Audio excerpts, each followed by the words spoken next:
The snow fell silent as the auctioneer's hammer dropped. 18 years old, sold for $300 and a mare. But before the buyer could claim his prize, the saloon doors exploded inward. A mountain of a man stood in the doorway, ice crusting his beard, a rifle slung across his back. "I'll pay double," he growled. The room went dead quiet. Everyone knew Ronan Hale. Everyone feared him. And when he threw a stack of bills on the table and walked out with the girl, they all thought the same thing. She'd have been better off with the first monster. This is the story of how wrong they were. Stay until the end, hit that like button, and comment what city you're watching from. I want to see how far this story travels. The night Alara Vance's father sold her, the temperature dropped to 15 below zero. She'd known it was coming. Had seen it in the way Thomas Vance couldn't meet her eyes for 3 days straight. In the way he'd started drinking before noon. In the way he'd told her to put on her mother's old dress. The only decent thing she owned. But knowing didn't make it hurt less when he actually did it. The Red Horn Saloon stank of tobacco, wet leather, and desperation. Alara stood on a wooden crate in the center of the room, her father's hand gripping her elbow hard enough to bruise, while men she'd known her entire life looked at her like she was livestock. "Gentlemen," the auctioneer, a weasel-faced man named Coombs, who ran the general store, spoke with the oily enthusiasm of someone who'd done this before. "As discussed, we have here Miss Alara Vance. 18 years old, healthy, can read and write, knows her way around a kitchen. Her father owes Mr. Garrett here the sum of $600, plus interest. Mr. Garrett has agreed to settle the debt in exchange for—" "Get on with it," someone shouted from the back. Thomas Vance's hand trembled. Alara could smell the whiskey on him, could see the red-rimmed shame in his eyes, but he didn't let go. Didn't stop this. Her mother had been dead 3 years. Her brother had frozen to death 2 winters ago trying to make it to Denver. Now it was just the two of them, and he'd gambled away everything they had left. "Starting bid is $300, Coombs announced. The room erupted. Not in outrage. Nobody in Sweetwater Creek gave a damn about one more girl with a drunk father and no prospects. They erupted because half the men there had come specifically for this. "300, called out Bull Garrett, the man her father owed. He was 60 if he was a day, with hands like slabs of meat and a wife already buried up on Cemetery Hill. The smile he gave Alara made her skin crawl. "350, countered a younger man she didn't recognize. He had the look of a ranch hand, all swagger and bad teeth. 400. That was Morris Flynn, who owned the lumber mill.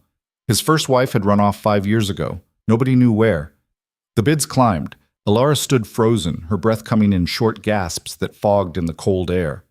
The saloon's potbelly stove did nothing against the Wyoming winter seeping through every crack in the walls.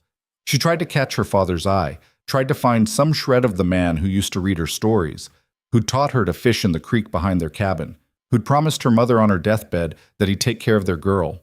But Thomas Vance was already somewhere else, already spending the money, already drowning in the bottle. 500.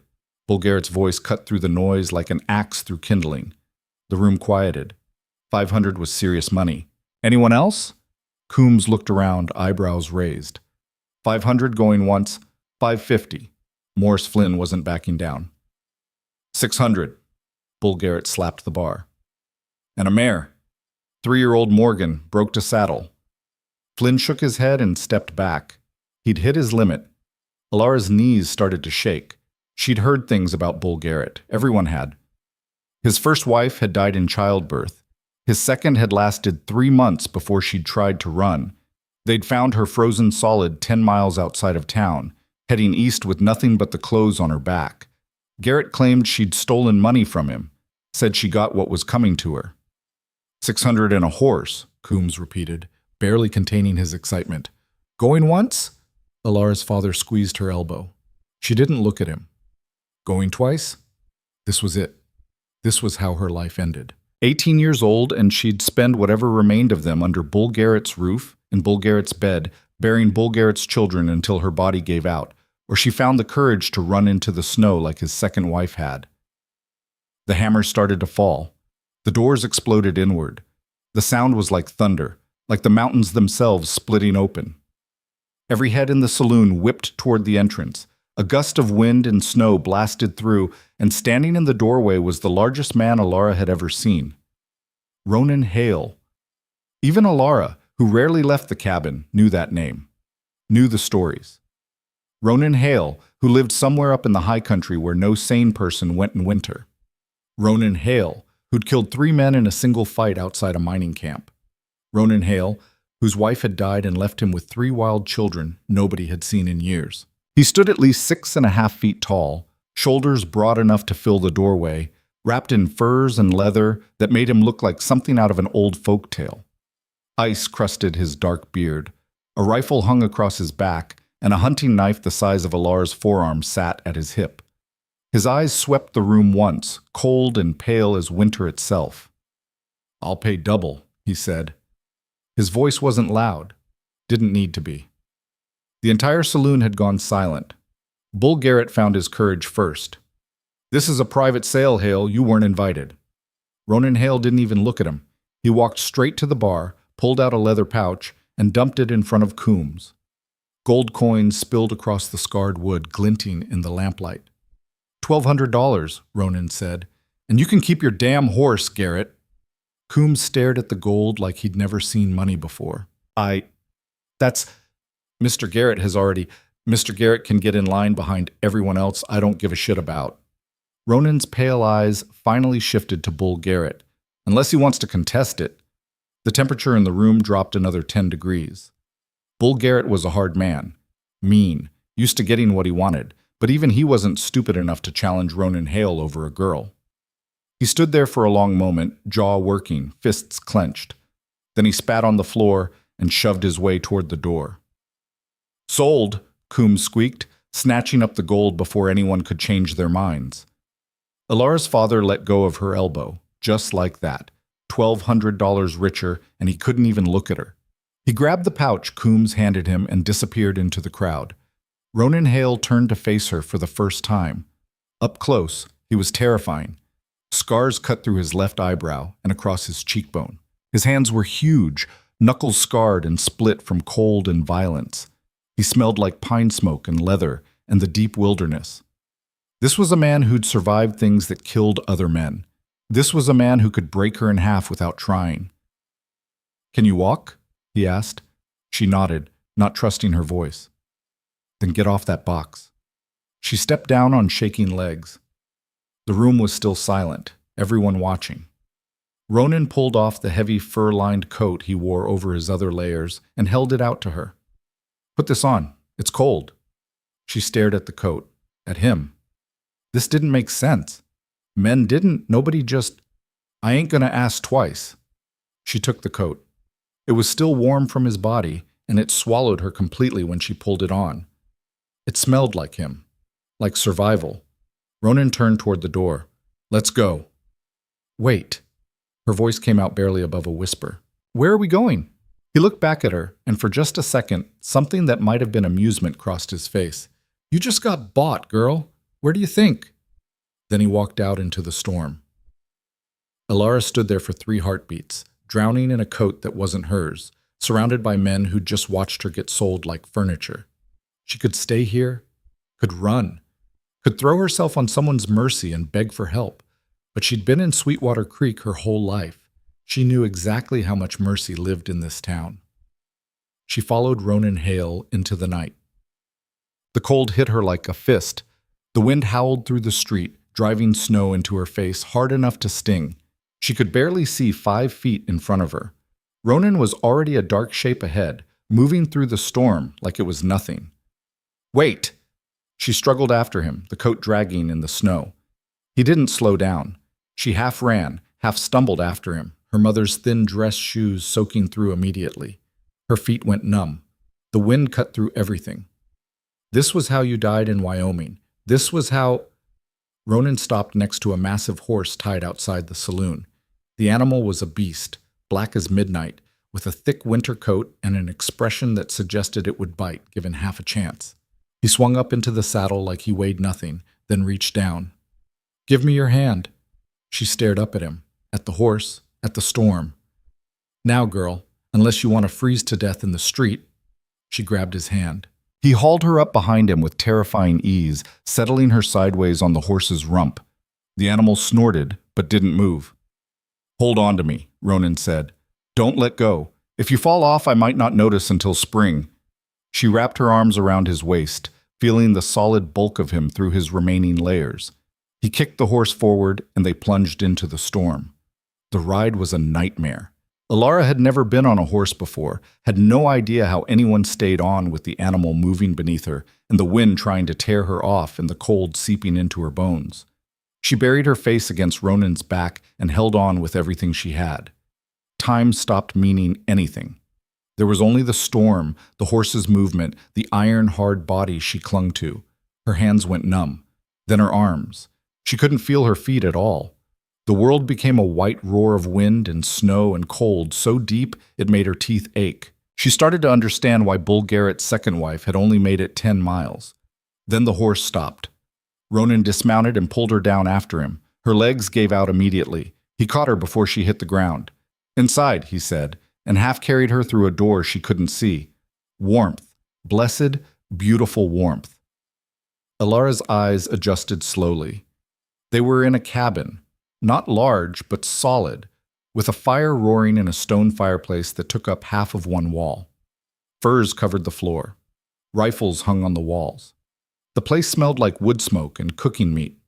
It was the most wonderful thing she'd ever seen. Ronan dumped her in front of the fire and disappeared. She heard him moving around behind her, heard the door open and close again.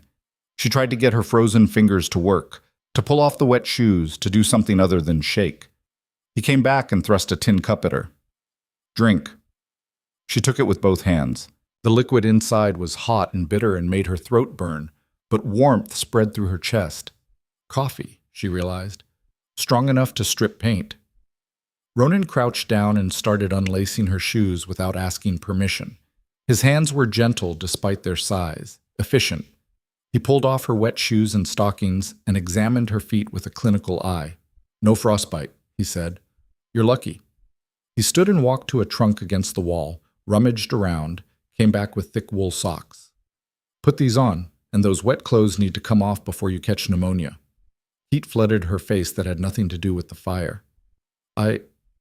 There's a room back there." He pointed to a doorway covered by a hanging blanket. "My daughter's. She's not using it tonight. You can change in there. There should be something that fits." Daughter. He had children. The stories came back to her in a rush. 3 kids, mother dead, living wild up in the mountains. "Where?" she started. "Questions later, change first. Unless you want to lose your toes." She struggled to her feet and shuffled toward the doorway he'd indicated, her legs barely working. Behind the blanket was a small room with a bed covered in furs, a trunk, some shelves with books. It looked lived in, but empty. She peeled off her mother's dress with shaking hands. It was soaked through, half frozen. The undergarments, too. She found a trunk full of clothes, sturdy things, wool and leather, clearly made for a life that involved actual work. She pulled on long underwear, wool pants, a thick shirt, all of it slightly too big, but warm. So warm. When she came back out, Ronan was at the stove, stirring something in a pot. He glanced at her, nodded once. "Better. Sit down before you fall down." She sank onto a bench near the fire. Now that she wasn't focused on not dying, she could actually look around. The cabin was bigger than she'd first thought, stretching back into what looked like more rooms. Everything was handmade but well made. Solid furniture, good tools, nothing wasted. This wasn't some rough prospector's shack. This was a home. Ronan ladled stew into a bowl and handed it to her. Venison, potatoes, herbs. It was the best thing she'd ever tasted. She ate 3 bites before the question burst out of her. "Why?" He was eating his own stew, standing up, leaning against the wall. "Why what?" "Why did you buy me?" The words came faster now, driven by confusion and fear and exhaustion. "Why did you pay $1,200 for a girl you've never met? What do you want from me?" Ronan studied her for a long moment. "You know what would have happened if Garrett had won that bid?"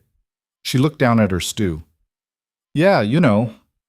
He took another bite, chewed, swallowed. "I knew his second wife, Clara. She came to me once, about a week before she ran. Asked if I could take her up the mountain, hide her somewhere he couldn't find her. Alara's head snapped up. I said no. Something hard crossed Ronan's face. Told her it wasn't my business. Told her to go to the sheriff or her family or literally anywhere else. I had 3 kids to look after and no interest in getting involved in town politics. He set down his bowl. They found her frozen 2 days later. I heard about it a month after that when I came down for supplies. She was 26 years old. He met Alara's eyes. So when I came into town tonight and heard what was happening at the Red Horn, I figured this time I wouldn't say no. That answer your question? It did, and it didn't. But what do you want me to do? What am I supposed to... Not freeze to death would be a good start. He picked up his bowl again. After that, we'll figure it out. I can't pay you back. I don't have any... Did I ask you to? No, but... Then stop looking for the catch. He finished his stew and set the bowl aside. You want to know what I expect from you? Don't die. Don't burn my house down. Don't bring trouble to my door. Everything else is negotiable. She stared at him. That's it? That's it. But you paid $1,200. I paid $1,200 to keep Bull Garrett from getting what he wanted. Money well spent, far as I'm concerned. He walked to the door, grabbed his coat. I need to check on the horses and bring in more wood. You should sleep. That bed you found is yours now. Tomorrow we'll figure out if you plan to stay or if I'm taking you somewhere else. Somewhere else where? He paused at the door. Anywhere you want that isn't Sweetwater Creek. You got family elsewhere? Friends? Anywhere you could start over. She thought of her brother's grave, her mother's grave, her father somewhere in that saloon drinking away his 1,200 pieces of silver. No, she whispered. Ronan nodded like he'd expected that. Then get some sleep. Mountain life starts early. He went out into the storm. The door closed behind him, and Alara was alone in the warm cabin with a full belly and dry clothes and absolutely no idea what happened next. She sat there for a long time, listening to the wind howl outside, watching the fire burn. She should be terrified. She probably was terrified, but exhaustion was winning, dragging her down. She made her way back to the small room, crawled under the furs on the bed. They smelled like pine and cold air and smoke. Clean smells, safe smells. For the first time in 3 days since her father had told her to put on her mother's dress, Alara Vance cried. Not the silent tears she'd learned growing up with Thomas Vance's temper, but deep, shaking sobs that came from somewhere in her chest she didn't know existed.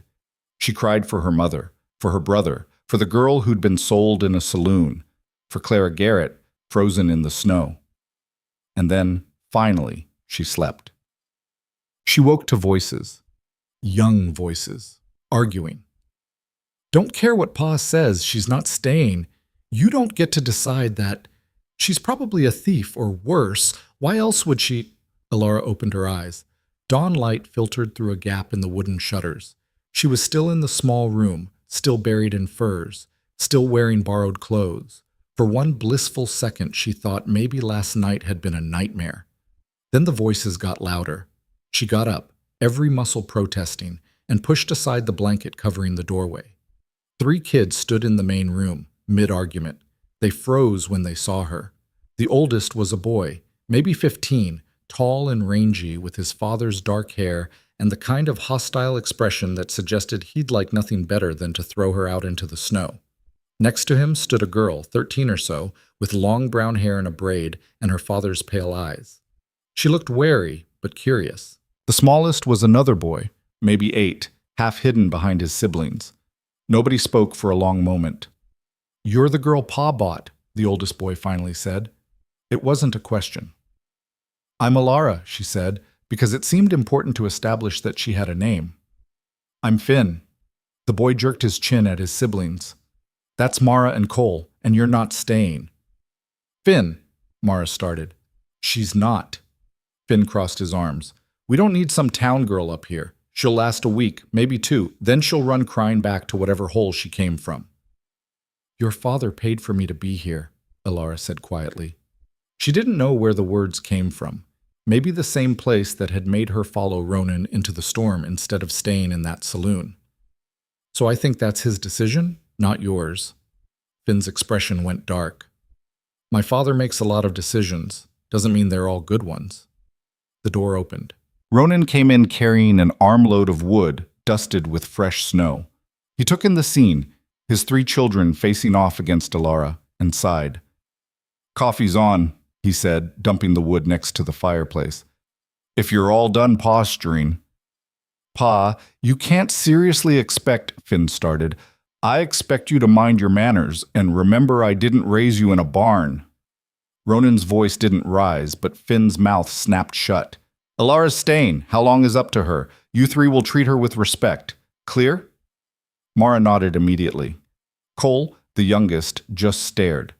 Finn looked like he wanted to argue more, but something in his father's expression stopped him. He jerked a nod and stalked outside, slamming the door behind him. Ronan rubbed his face. "Mara, show her where things are. Cole, go help your brother with the traps. Move." The 2 younger children scattered. Mara grabbed Alara's hand. Her grip was calloused, strong, and pulled her toward the back of the cabin. "Don't mind Finn," she said in a rush. "He's been awful ever since Ma died. Acts like he's in charge of everything. But Pa's word is law up here, so you're safe. Are you really from the town? What's it like? Do they really have a store where you can buy anything you want?" Alara let herself be led, still processing. The cabin was bigger than she'd realized, multiple rooms branching off the main space. Mara showed her a storage room packed with supplies, a washroom with a pump that brought in water from somewhere, more sleeping areas. "This is where we keep the medical supplies," Mara was saying, pointing to a shelf full of bottles and bandages. "Pa says everyone up here needs to know how to treat wounds because the nearest doctor is 3 days away, and that's in good weather. Can you shoot? Pa says everyone needs to know how to shoot. I can hit a target at 50 yards. Finn's better, but don't tell him I said so." The girl talked like a dam had burst. Alara realized she probably didn't get many visitors up here, didn't get to talk to anyone outside her family.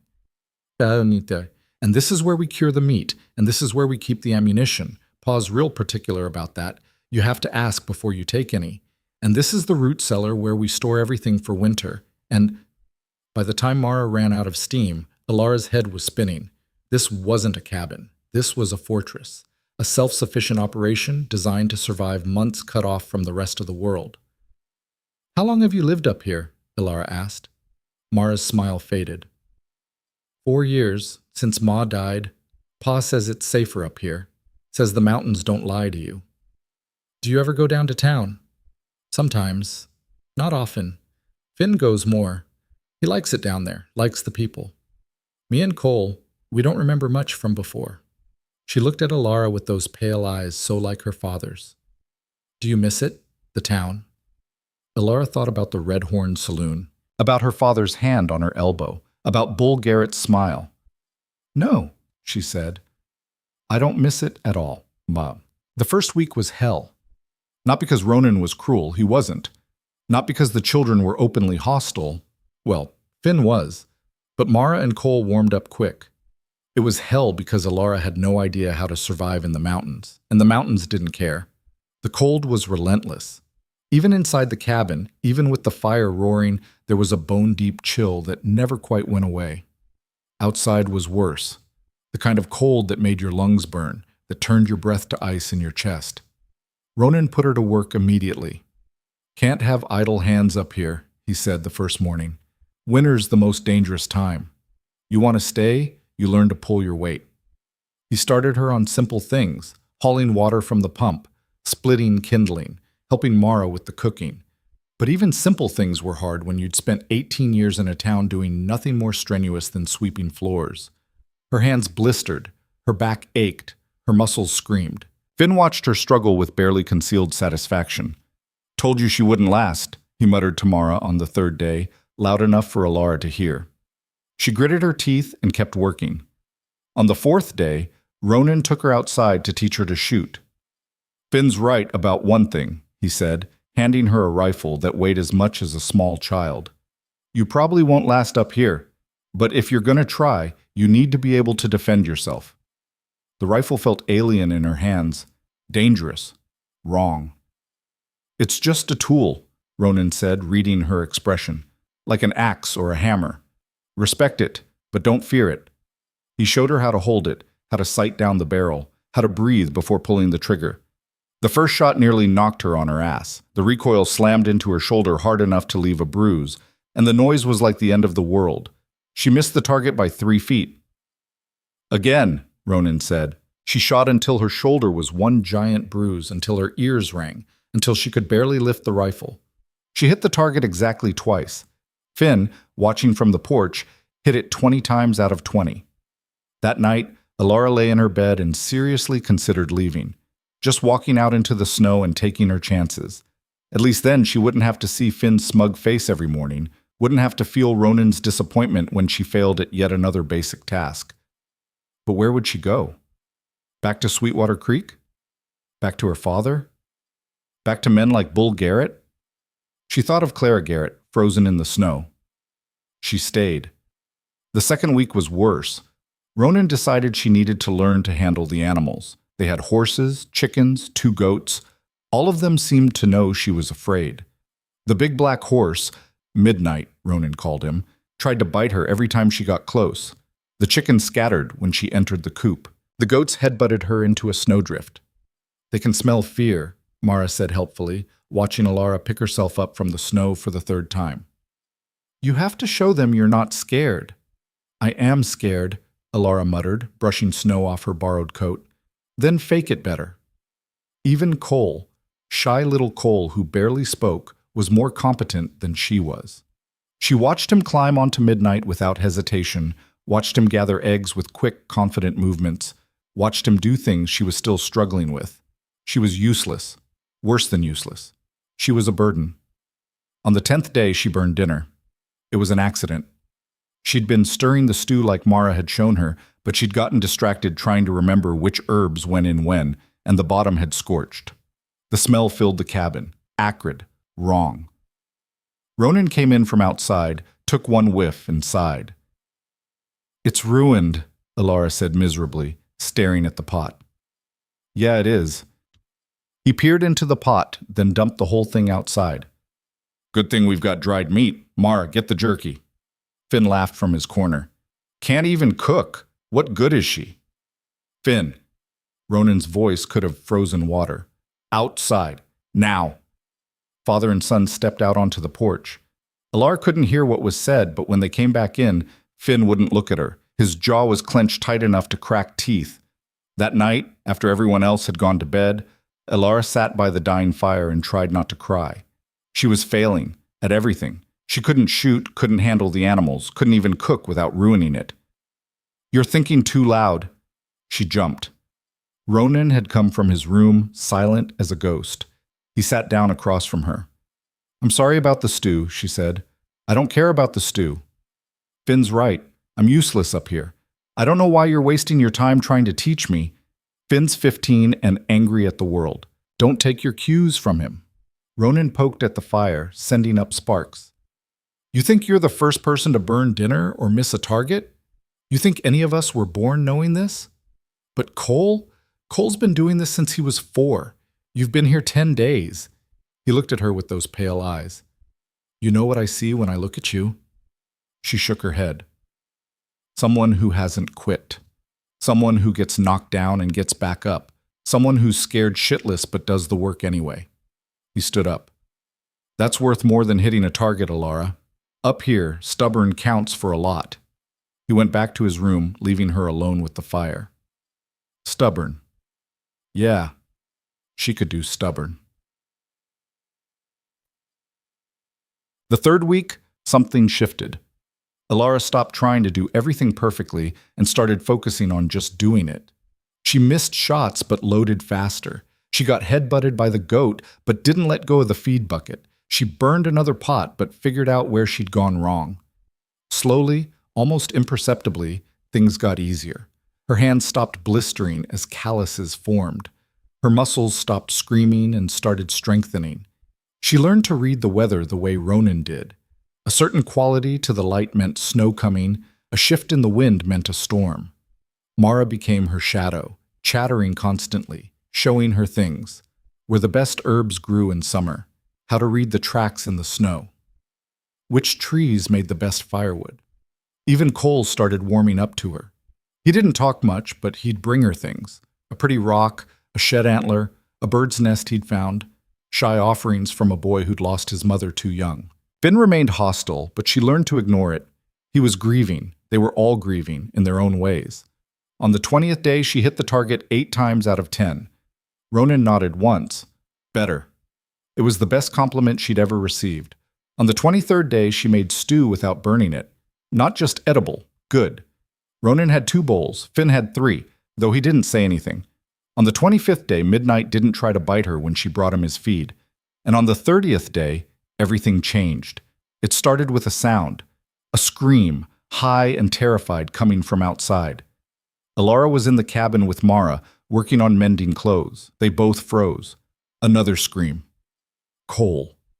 They ran for the door. Outside, the winter afternoon was bright and cold, snow glittering. Cole stood 20 feet from the cabin, frozen, staring at something at the tree line. A mountain lion. It was massive, easily 150 pounds, tawny coat almost glowing in the sun.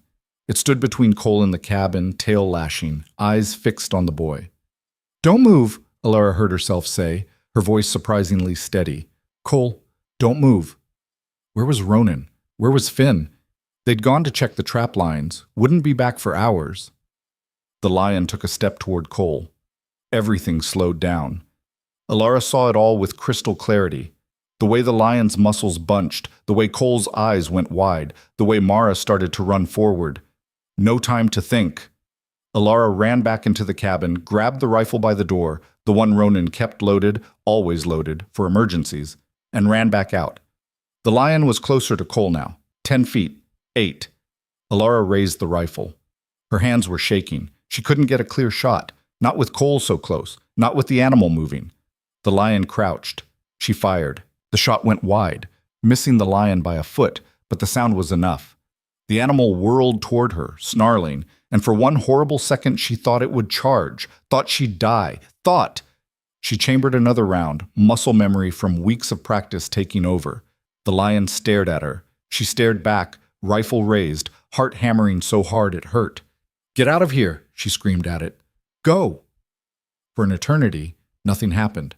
Then the lion turned and melted back into the trees. Alara's legs gave out. She sat down hard in the snow, the rifle across her lap, shaking so hard her teeth rattled. Cole ran to her, crashed into her, sobbing. Mara was right behind him. Both children wrapped around her, and she held them with the last of her strength. That was how Ronan found them 10 minutes later when he and Finn came running, alerted by the gunshot. 3 people in the snow, holding each other, a rifle, and a story about a mountain lion. Ronan listened to Mara's breathless account, looked at the tracks at the tree line, looked at Alara. "You shot at it?" She nodded, not trusting her voice. "How close was it to Cole?" "Too close," Mara answered. "It was going to pounce, Pa. She saved him." Ronan crouched down in front of Alara. He took the rifle gently from her shaking hands, engaged the safety, set it aside. Then he did something she didn't expect. He pulled her into a hug. It was brief, awkward, the kind of hug from a man who didn't do affection easily, but it was real. "You did good," he said quietly. "Real good." When he pulled back, Finn was staring at her like he'd never seen her before. That night, at dinner, Finn spoke to her for the first time without hostility. "The shot," he said. "You aimed high on purpose, because Cole was close." It wasn't a question, but she nodded anyway. "That was smart." He paused. "I still think you're going to leave when spring comes, but that was smart." It was the closest thing to approval she'd get from him. Cole wouldn't leave her side all evening, kept reaching out to touch her sleeve, her hand, like he needed to confirm she was real. Mara gave her a long hug before bed. "Thank you," she whispered, "for not running, for saving him." And Ronan, checking the cabin before sleep, stopped by her doorway. "Mountain lion will be back," he said. "They don't give up easy when they're hungry. We'll need to be careful." "I'll be ready," Alara said. He studied her for a long moment. "Yeah," he said finally. "I believe you will be." After he left, Alara lay in the darkness, listening to the wind outside, and realized something had changed. She wasn't the girl who'd been sold in a saloon anymore. Wasn't the girl who'd followed a stranger into the storm with no other options. She was someone who'd stood between a predator and a child. She was someone who hadn't run. And when she finally slept, for the first time since arriving in the mountains, she didn't dream of Sweetwater Creek at all. The mountain lion came back 3 days later. Alara was hauling water from the pump when she heard the chickens lose their minds. Not the usual fussing when a hawk flew over, but pure panic, squawking and flapping and slamming themselves against the wire of their coop. She dropped the bucket and ran. The rifle was leaning against the cabin wall where Ronan had started leaving it after the incident with Cole. She grabbed it without thinking, checked the chamber like he'd drilled into her, and moved toward the coop. The lion was there, circling the wire enclosure, hunger making it bold. It was the same one. She recognized the notch in its left ear. Up close, she could see how thin it was, ribs showing, desperate. "Hey!" She raised the rifle, sighted down the barrel. Her hands were steadier this time. "Get out of here!" The lion's head swung toward her, those yellow eyes fixed on her like she was just another meal. She fired into the ground 3 feet in front of it. Snow and frozen earth exploded upward. The lion bolted, but not far, just to the tree line, where it stopped and looked back. Watching. Waiting. Ronan appeared from the barn, Finn right behind him. They took in the scene, Alara with the rifle, the terrified chickens, the tracks in the snow. "Third time this week," Ronan said quietly. "It's not leaving." "It's starving," Finn said, studying the tracks. "Look how deep the prints are in the front. It's favoring its back legs, probably injured." "Which makes it more dangerous." Ronan took the rifle from Alara, checked it over out of habit. "Desperate animal won't stop until it gets what it wants or dies trying." "So what do we do?" Alara asked. Ronan and Finn exchanged a look, some kind of silent communication that came from years of living in each other's pockets. "We hunt it," Finn said. Alara's stomach dropped. "Hunt it?" "Can't let it keep coming around." Ronan was already moving back toward the cabin. "It knows where we are now. Knows there's food here. It'll get bolder, take more risks. Eventually it'll get one of the kids, or the livestock, or you." "When?" Finn asked, falling into step beside his father. "Tomorrow, first light. You, me, and Alara." Alara stopped walking. "Wait, me?" Ronan glanced back. "You're the one who spotted it twice now. You've got good instincts, and you need to learn this anyway. Learn to hunt a mountain lion. Learn to finish what you start." His voice wasn't unkind, but it was firm. "You scared it off. Good. But scared isn't dead, and up here sometimes dead is the only option that keeps you alive." That night, Alara couldn't sleep. She lay in her bed and thought about the lion's yellow eyes, about the way it had looked at her, about pulling the trigger not to scare, but to kill. She must have dozed off eventually, because the next thing she knew, Ronan was shaking her shoulder. Outside the window, the world was still dark. "Get dressed," he said. "We leave in 20 minutes." She pulled on every warm layer she owned, her hands clumsy with nerves. In the main room, Finn was already geared up, checking his rifle with methodical precision. Ronan handed her a pack. "Water, dried meat, extra ammunition, fire kit," he said. "Don't lose it. If we get separated, stay put and wait. We'll find you." "How long will we be gone?" Her voice came out smaller than she wanted. "However long it takes." Mara came shuffling out of her room, rubbing her eyes. "You're going now?" "Keep the cabin locked," Ronan told her. "Don't open it for anyone but us. If something happens and we're not back by nightfall—" "I know, Pa." Mara's voice was steady. "Cole and I know what to do." It struck Alara then, watching this 13-year-old girl accept instructions on what to do if her father didn't come home, just how different life was up here. There was no sheriff to call, no neighbors to run to. Just you and the mountain and whatever you could do to survive. They left in the pre-dawn darkness, 3 figures moving through snow that came up to Alara's knees. Ronan led, Finn brought up the rear, and Alara struggled to keep up in the middle. The cold was brutal, seeping through every layer, turning her breath to ice crystals that hung in the air. Ronan moved like he could see in the dark, following a trail Alara couldn't make out. Finn was just as confident, stepping exactly where his father stepped, reading signs in the snow she didn't understand yet. The sky lightened slowly, turning from black to deep blue to pale gray. The mountain emerged around them in shades of white and dark green, pine trees heavy with snow. rock faces jutting through drifts, the kind of pristine wilderness that would kill you for a single mistake. They'd been walking for over an hour when Ronan stopped and crouched down. Alara and Finn moved up beside him. There in the snow were tracks, large, distinct paw prints heading upslope. Fresh, Finn whispered, maybe an hour old. See how the edges are still sharp? Ronan pointed without touching. Sun hasn't softened them yet. And here, he indicated a slight drag mark between prints. Back leg, same cat. They followed the trail for another hour, climbing higher. Alara's lungs burned. Her legs screamed. But she kept going, kept putting one foot in front of the other, because stopping meant being left behind. The tracks led them into a narrow canyon, steep walls rising on either side. The snow was deeper here, protected from the wind. Ronan held up a hand, and they froze. He pointed upward. There, maybe 60 yards ahead, was a dark opening in the rock face. A cave. Den, Finn breathed. Ronan studied it for a long moment. Alara, you're going to circle around to the left, find a position with a clear shot at the cave mouth. Finn, right side. I'm going to flush it out. Pa, that's... Finn started, not up for debate. Ronan's voice had that tone that meant the discussion was over. You two get into position. Give me 5 minutes, then be ready. Alara's heart was trying to punch through her ribs. What if it doesn't come out? It will. Nothing likes being trapped. He checked his rifle one more time. Remember what I taught you.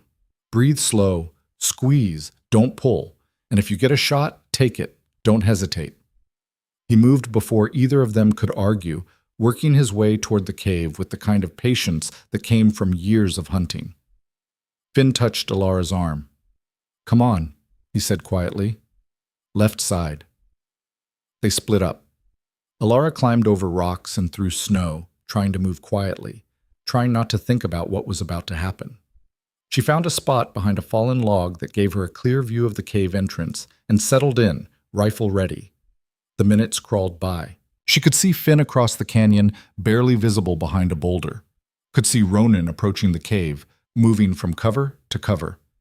Then he picked up a rock and threw it into the cave entrance. The sound echoed, once, twice. Nothing happened. Ronan threw another rock, larger this time. A snarl erupted from the cave, deep, furious.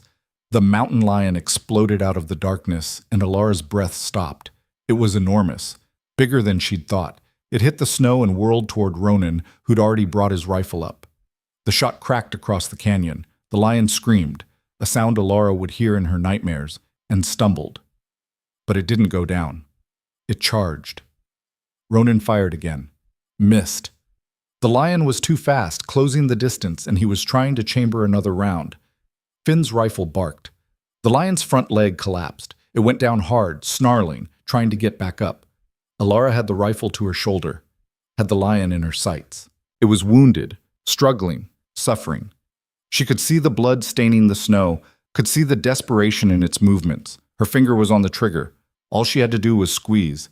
She thought about the chickens it had tried to kill, about Cole, who'd almost died, about Clara Garrett, frozen in the snow because sometimes the world gave you impossible choices. She squeezed. The rifle kicked. The lion jerked once and went still. The silence that followed was absolute. No wind, no birds, just 3 people breathing hard in a canyon full of death. Ronan approached the lion slowly, rifle ready, kicked it once to make sure it was dead. Then he looked up at Alara, across the distance between them. She couldn't read his expression. Finn reached her first, sliding down from his position. You got it, he said. His voice was strange. Clean shot. Alara couldn't finish the sentence. She was shaking again, worse than before. First kill's always hard. Finn took the rifle from her hands before she could drop it, even when it needs doing. Ronan made his way over. Up close, she could see he was limping slightly. You hit? Finn demanded. Turned my ankle. I'm fine. Ronan looked at Alara. You did good. Quick thinking, clean shot. That's what counts up here. It was hurt, Alara heard herself say. It was just trying to survive. Yeah, it was, and so are we. Ronan's voice was gentle. That's the mountain. Sometimes there's no good choice, just the choice that keeps your people alive. You understand?" She nodded, not trusting herself to speak. "Finn, help me dress it. Alara, you can sit this part out if—" "No," the word came out firm. "If I killed it, I need to see." Ronan studied her for a long moment, then nodded. "All right, come on." He showed her how to field dress the carcass, how to salvage the meat and the hide, how to make use of what you took. It was brutal work, bloody and difficult, and Alara's stomach turned more than once. But she didn't look away. "Nothing wasted," Ronan said, working with practiced efficiency. "That's the rule. You take a life, you honor it by using what it gives you."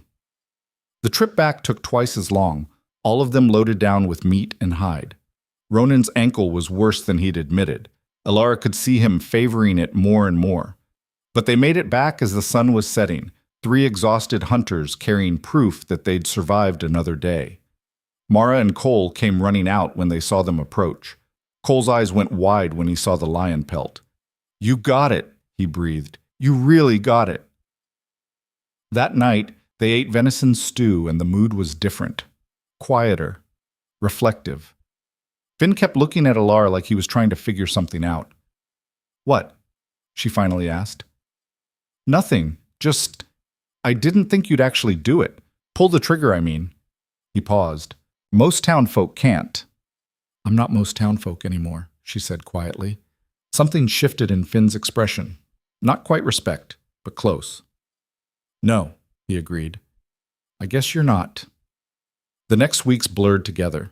December became January, the snows deepened, temperatures dropped to the point where going outside felt like being stabbed, but the work didn't stop. Alara learned to read the weather like a language, learned which trees made the best firewood and how to split logs without hitting her own foot, learned to smoke meat and tan hides, and 100 other small skills that added up to survival. She learned that Ronan had been a trapper before his wife died, that he'd built this entire operation from nothing. Learned that his wife, Sarah, had been the daughter of a missionary and had taught all 3 children to read. Learned that Finn blamed himself for his mother's death, though nobody would tell Alara why. She learned that Mara loved books more than anything, would read by firelight until Ronan made her stop to save her eyes. That Cole had nightmares most nights and would sometimes crawl into Mara's bed for comfort. That all 3 of them missed their mother with an ache that hadn't faded in 4 years. And she learned that Ronan Hale was a far more complicated man than the stories suggested. Yes, he'd killed 3 men in a fight, but they'd been trying to rob him, and he'd given them multiple chances to walk away. Yes, he was feared, but mostly because he had standards and wouldn't tolerate cruelty or waste or stupidity. He was patient when teaching, brutal when necessary, and fiercely protective of his children in a way that made Alara's chest hurt when she thought about her own father. One night, after a particularly hard day of digging through snow to clear the path to the barn, Alara found Ronan sitting by the fire sharpening knives. "Can I ask you something?" she said. "You just did." But he gestured for her to sit. "Why do you live up here? Really? It can't just be because it's safer." His hand stilled on the whetstone. For a long moment she thought he wouldn't answer. "Sarah got sick," he finally said. "Lung fever. We were in town then, had a little house near the church. Doctor said she needed rest and clean air and time." His jaw tightened. "She didn't get any of those things. Too many people wanting too many things from us. Too much smoke and noise and—" He trailed off, went back to sharpening. "She died in the spring. I looked at those mountains and thought, up there, maybe we could breathe. Maybe the kids wouldn't have to watch everyone else living their lives while we fell apart." He tested the blade's edge with his thumb. "So I sold everything, bought supplies, and we climbed. Been here ever since." "Do you regret it?" "Some days." He set down the knife and picked up another. "The kids deserve better than this. Deserve school and friends and a normal life. But then I think about what normal got us. A dead wife and 3 children who learned too young that people lie and the world doesn't care." He met her eyes. "Up here, at least we're honest about it." Alara thought about Sweetwater Creek, about her father's lies, Bull Garrett's smile, the men in the saloon who'd watched her get sold and done nothing. "Honest is better," she said. Yeah. Ronan went back to his knives. It is. February came in like an angry bear. The worst storm Alar had ever seen hit on the 3rd of the month and didn't let up for 5 days. Snow piled so high they had to dig tunnels to reach the barn. The wind screamed like something alive and furious. They were trapped inside, all 5 of them, and the cabin started to feel very small. Finn got restless first, pacing like a caged animal. Mara tried to keep everyone occupied with games and stories. Cole withdrew into himself, hardly speaking. And Ronan watched it all with the kind of tired patience that came from having done this before. On the 3rd day, Finn snapped. "I can't do this anymore." He threw down the rope he'd been braiding and stood up so fast his chair fell over. "I can't spend another day locked in this box pretending everything's fine." "Sit down," Ronan said, not looking up from the harness he was mending. "No, you don't get to— I'm not a kid anymore, Pa. You can't just order me around and expect—" "I said sit down." The temperature in the room dropped. Mara and Cole went very still. Alara found herself holding her breath. Finn's hands clenched into fists. For a horrible second, she thought he might actually swing at his father, but then something broke in his expression, and he grabbed his coat instead. "I'm going to the barn." "The hell you are." Ronan was on his feet now. "You step outside in this storm, you'll be dead before you make it 20 feet. Better than slowly suffocating in here." "But Finn," Mara started. "Don't." Finn whirled on his sister. "Don't try to calm me down. Don't tell me it'll be okay. Don't—" "Your mother would be ashamed of you right now," Ronan said quietly. The words hit like a physical blow. Finn went white, then red. "Don't you dare," he said, voice shaking. "Don't you dare use her against me." "Then don't act like she didn't raise you better than this." "She's dead," Finn shouted. "She's dead, and you moved us up here where nobody can even visit her grave, and we're all just supposed to pretend that's normal? That it's fine?" Cole started crying, quiet tears running down his face. Mara pulled him close, her own eyes wet. "You think I don't know that?" Ronan's voice was still quiet, but there was an edge to it now. "You think I don't think about her every single day? That I don't wake up reaching for her and remember all over again that she's gone? Then why— Because you're alive." The words came out harsh, raw. "You and Mara and Cole, you're alive, and keeping you that way is the only thing that matters anymore. So yes, we live on a mountain. Yes, it's hard. But you're breathing and healthy and safe, and that's more than I could give you down there." The silence that followed was suffocating. Finn stood there shaking, tears running down his face that he didn't bother to hide. "I hate this," he whispered. "I hate being trapped. I hate the cold. I hate that she's gone. And we can't even— I know." Ronan's voice had gentled. "I know, son. I miss her." Finn's voice broke. "I miss her so much, and it doesn't get better." "No," Ronan agreed. "It doesn't get better. You just get stronger." He pulled Finn into a hug, and the boy, because that's what he was, Alara realized, just a boy trying to be a man too soon, collapsed into his father's arms and sobbed. Mara and Cole joined them, all 4 of them holding each other while the storm raged outside and Alara sat frozen, witnessing grief so raw it made her own losses feel small. After a while, she got up quietly and went to her room, giving them privacy. She lay in the dark and listened to the wind and thought about family, about what it meant to hold each other together when everything else fell apart.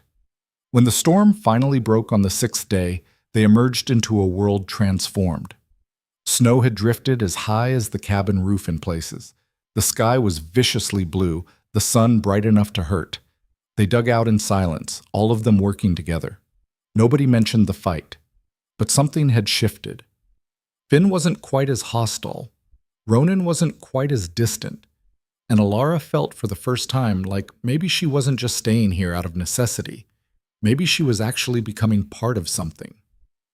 March arrived with false promises of spring. The temperatures rose just enough to make the snow start melting, turning everything to slush and mud. Then they'd drop again and freeze it all solid, making every step outside treacherous. Alara fell 3 times in one morning trying to reach the chicken coop and seriously considered just staying inside. "Welcome to mud season," Mara said cheerfully, watching her pick herself up from another fall. "Lasts until May." "May?" Sometimes June. Depends on the year. Alara looked at the endless expanse of brown slush and ice and wondered if she'd lost her mind staying here. That afternoon, Ronan found her in the barn, mucking out stalls with a kind of grim determination. "You're thinking about leaving," he said. It wasn't a question, but she answered anyway. "How did you know?" "Gets everyone this time of year. The cold you can handle because at least it's honest. But this," he gestured at the muddy mess outside. "This feels like the mountains playing a joke on you." "Is it always like this?" "Pretty much." He leaned against a post, watching her work. "You've been here 4 months now." Had it really been that long? It felt like yesterday and a lifetime ago all at once. "4 months and you haven't run," Ronan continued. "Haven't complained, haven't asked for anything you weren't willing to work for." He paused. "You've earned your place here, Alara. If you want to stay." "And if I want to leave?"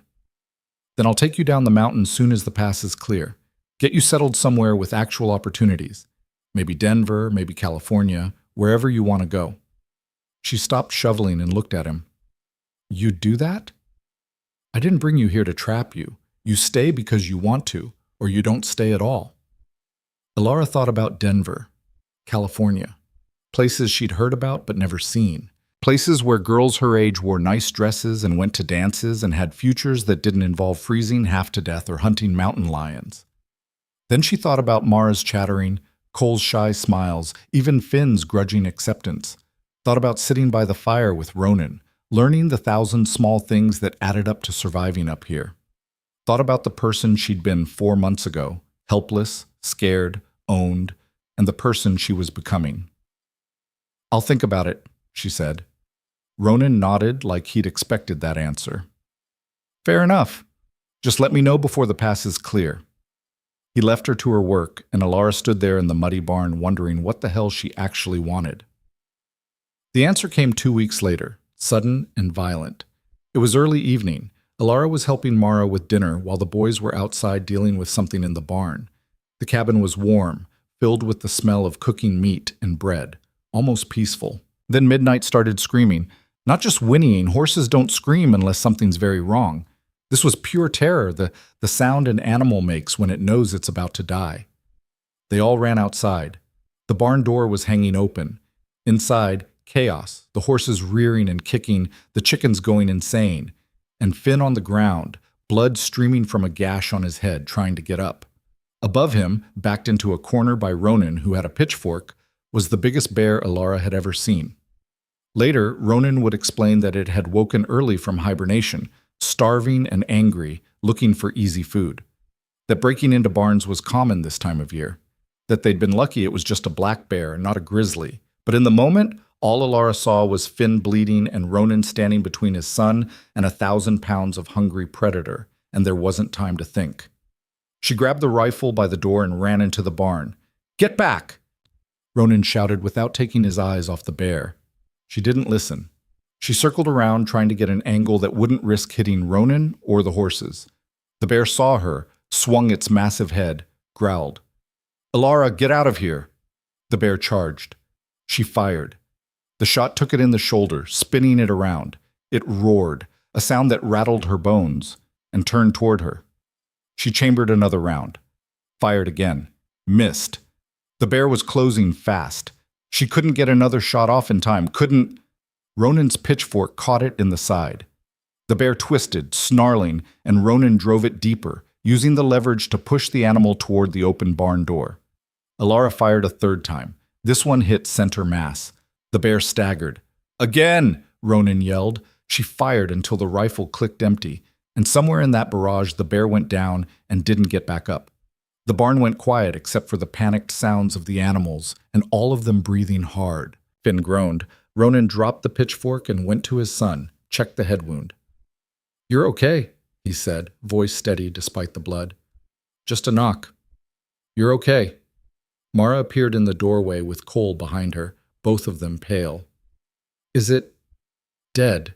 Alara said. She was shaking so hard she could barely hold the rifle. "It's dead." Ronan looked up at her, Finn's blood on his hands, exhaustion written across his face. "Thank you," he said simply. That night, after Finn's head had been bandaged and the barn secured and the bear dealt with, Alara sat outside on the porch despite the cold. The stars were out, more than she'd ever seen in town, scattered across the sky like someone had spilled diamonds. The door opened. Ronan came out, handed her a cup of coffee, sat down beside her. They didn't speak for a long time. Finally, Alara said, "I'm staying." "Yeah?" "Yeah." She took a sip of coffee. I know you said I've earned my place, but I don't think that's why I want to stay. Then why? She thought about how to explain it. About being sold in a saloon and walking into a storm with a stranger. About learning to shoot and skin a mountain lion and stand up to a bear. About finding a family in the last place she'd expected. Because leaving would feel like running, she said finally, and I'm done running. Ronan didn't respond right away. When he did, his voice was quiet. You're welcome here, for as long as you want. You know that, right? I know. They sat in comfortable silence, drinking coffee, watching the stars.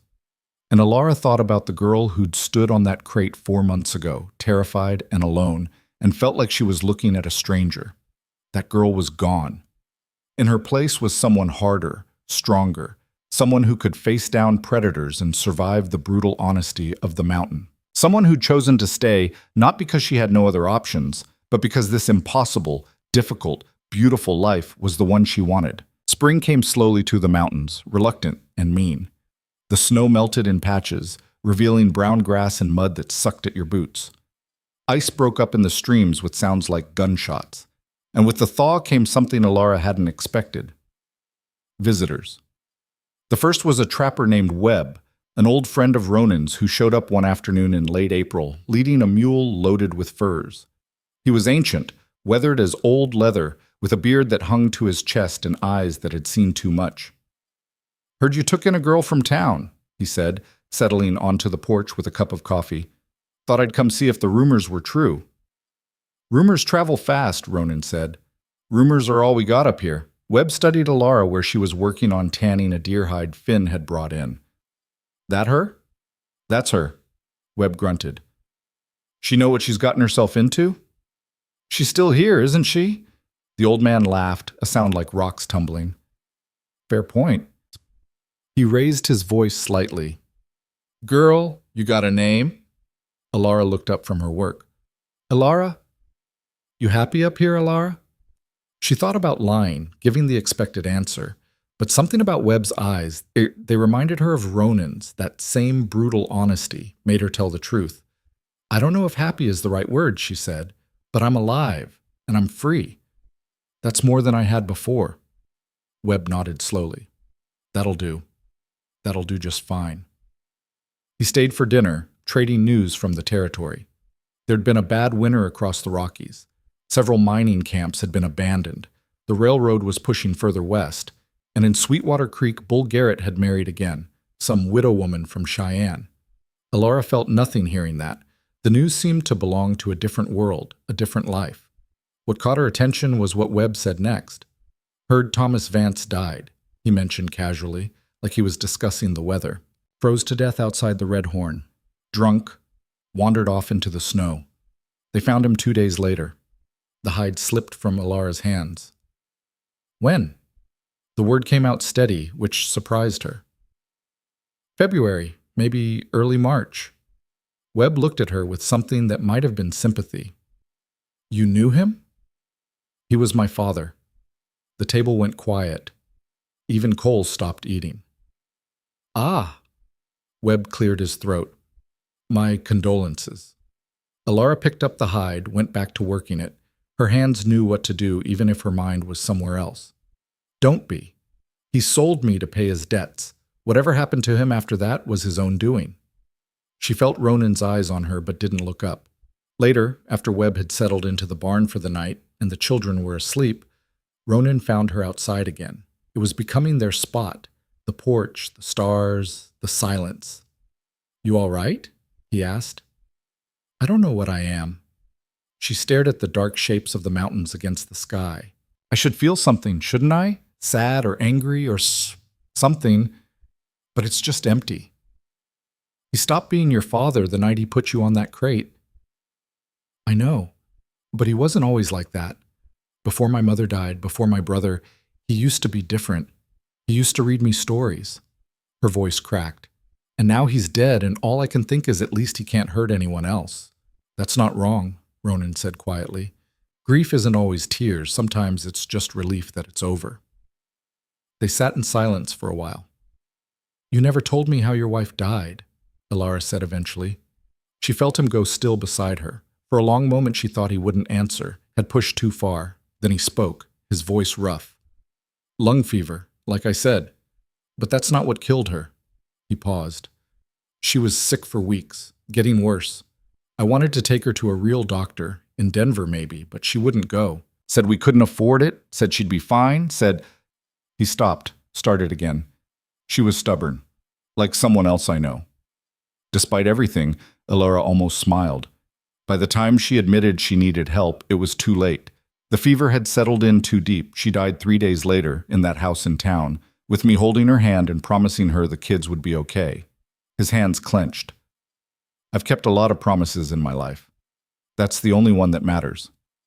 You're doing right by them, Ilara said. Anyone can see that. Am I? Some days I wonder if I'm just hiding up here, using them as an excuse to avoid the world. The world hasn't earned you. He looked at her then, really looked at her, and something passed between them that Ilara didn't have words for. Not attraction, not exactly. Or maybe it was. She didn't know anymore. Just a recognition. Two broken people who'd found something worth protecting in the ruins. Get some sleep, Ronan said finally. Webb will want to leave early, and I need to send letters with him. Letters to who? Supply orders, mostly, but also... He hesitated. There's a lawyer in Cheyenne I write to sometimes. He handles things for me, keeps the land claim current, makes sure we're legal. I'm going to ask him about adoption papers. Ilara's breath caught. Adoption? You're 18. In the territory's eyes, you can make your own decisions. But it might be easier, safer, if you had legal standing as part of this family. Would protect you if anyone ever came asking questions. He stood up. Think about it. No pressure. Just an option. He went inside before she could respond. Ilara sat there alone, surrounded by mountains and starlight, and thought about the word family. About what it meant to choose your people instead of being stuck with the ones you were born to. About a man who'd bought her freedom and was now offering her a name. The next morning, before Webb left, she gave Ronan her answer. Yes, she said simply. To the adoption, if you're serious. I don't joke about paperwork, Ronan said, but there was warmth in his eyes. He handed Webb a sealed envelope. Make sure Morrison gets this, and tell him I'll pay whatever it costs. Webb nodded, gave Ilara a long look. You're making a good choice, girl. Ronan Hale's a hard man, but he's a fair one. You could do a lot worse for family. I know, she said. After Webb left, life settled back into its rhythm. The weather improved. The snow retreated higher into the peaks. They planted a garden, or tried to, fighting the rocky soil and short growing season. The children's lessons resumed, and Ilara found herself learning alongside Cole, filling in gaps in her education her mother had never had time to address. Mara taught her to read the advanced books, the ones with words that took 3 tries to pronounce. Finn showed her how to track deer, how to read the forest for signs of game. Cole, shy Cole, showed her where the best fishing holes were, led her to quiet spots where the trout practically jumped onto the hook, and Ronan taught her everything else. How to repair harnesses, and sharpen tools, and shoot accurately at longer distances. How to read land for danger, how to predict storms, how to survive if she ever got lost. Why are you teaching me all this? She asked one day after a particularly intense lesson on what plants you could eat and which would kill you. Because up here, knowledge is the difference between living and dying, he said. And because you won't always have me around to ask. The thought made her chest tight. You planning on going somewhere?